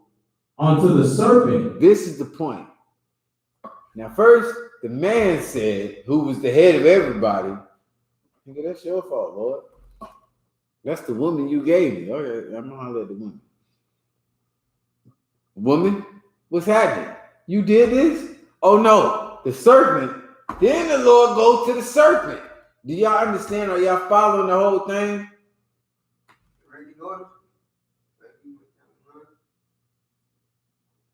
So he investigated. He about to give him all the business. Check this out. Okay, I got different ages of kids, right? Now my first thing is to go like, or I'll just do it in the truth. Right? If you know, there was orders, everybody know what is supposed to be done. If my second in command, if I go to Kabi and I'd be like, yo, Kabi, nigga, what the hell is happening? You know what I'm saying? You know what I'm saying? I expect this, that, and the third to be happening. He's like, yo, And they said, no, it wasn't. Nah, I didn't do that, nigga. I did. You know what I'm saying? Like, I told the brother, I told Kazak to get this done. He didn't do it. Okay, Kazak, what's happening? You know what I'm saying? The brother said this, that, and the third. It was on, you know what I mean? End of the day, I'm going, it's not, you said, the brother said ranking order, but I'm not going ranking order in terms of responsibility. Like the responsibility, I started with the person that, so somebody else is going to have to prove that the person that I went to before is full of shit. The person that I went to first, he should be able to prove everybody else faulty. But if I go to him and he put it, which I'm going to give y'all this right now, accept responsibility. If you've got somebody under, if you raise somebody up under you, this, that, and the third, you're going to have to take responsibility. It's the better way to go. You can't put it on your wife. You don't put it on your kids, nigga. The kids that you gave me, Lord, they told me to do this and I did it. You sound stupid. If you say that about your wife, nigga, you sound stupid as hell. You are responsible for following the law, statutes, and commandments of the Most High. It's you. Now, if you do it, like I'm saying, if you tell me, hey, yo, I did it. I did everything that I was supposed to do. I told her. Then I would go to her. Or I would go to him. Whoever the case may be, they would have to give account. They would be able to say, like, yo, yeah, no, he did tell me this, that, and third, whatever the case may be. But in this case, it wasn't like that. Adam was weak under his woman. Eve was weak under the other nations. So nobody had a leg to stand on. Read it one more time. And the Most High Power said unto the serpent, because thou hast done this. Go before that with Adam. Come. And the man said, the woman whom thou gavest to be with me, she gave me of the tree. So his report is, I didn't do anything wrong. The woman that you gave to me, she gave me of the tree. And what? And I did eat. That's where I messed up. I didn't listen to the other nations. You told me not to listen to the other nations. I didn't do that. But the woman that you did give to me, to be with me and to be a help unto me, she gave me this and I did eat. Meaning, she was my help. She was supposed to be there. She was supposed to be in the truth. She was supposed to do what she was supposed to be doing. And I followed, you know what I'm saying? Which, again, if you were a real man of the Lord, if you were a real nigga, you would not accept that. I can't say that, you know, the woman that you gave me, I should know what it is. That's why I was ashamed. That's why I knew I was naked. Keep going. And the Most High Power said unto the woman, what is this that thou hast done? All right, cool. This nigga put it on you. Check this out. Yo, nigga that you gave the goods up to, he said it's on you. So what did you do? Go ahead. And the woman said, the serpent beguiled me, and I did eat. Nigga, I'm in the truth. So like it, sir. Smart that stand. Yeah, I got you, sir. But this nigga over here, you know what I mean? My best friend, my girlfriend, my mama, my daddy, whoever else, they said what? The serpent beguiled me, and I did eat. Yeah, I fell for that because, you know, that's what it was. Go ahead. And the Most High Power said unto the serpent, because thou hast done this, thou art cursed above all cattle. This is why I tell y'all, for Blacks, Hispanics, and Native Indians' sake, you're going to have to accept it. You understand? Like, I won't let my dumbass mama or my dumbass daddy or my dumbass kids or my dumbass wife or my dumbass brother or my dumbass sister take it for me not being strong enough, right? So I can't put it on them. I can't say, oh, this is what this is what you gave me, Lord. You know what I'm saying? They messed it up. Wasn't me, because guess what? Read that last part one more time. Come. And the serpent and the woman said, the serpent beguiled me, and I did eat. Mm-hmm. And the Most High Power said unto the serpent, because thou hast done this, thou art cursed above all cattle. Listen, I got a problem with the white man, the Chinese man, the African man. But with you, with the brothers and the sisters, like I won't put that on. Like I would take it just like my king did for my people. Everybody else, yeah, you know what I'm saying? Like the Lord is saying, listen, because you did this, if niggas gonna put it on you, could you imagine putting the things that you did on anybody under you, your children? Could you imagine the Lord, like the Lord went from Adam to Eve to the serpent, and because of what you did, this is what's going to happen. Like if I went down to my kids, I'm not letting my kids take the fall for me being stupid, for me being weak up under my woman. You understand? So what the Lord did in this situation, he went from Adam down through Eve to the serpent, and guess what? My kids suffer.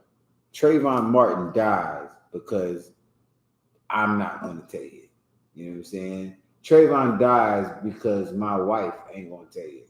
You know what I'm saying? And the white man ain't going to take it. You know what I'm saying? So at the end of the day, like it says, read it one more time.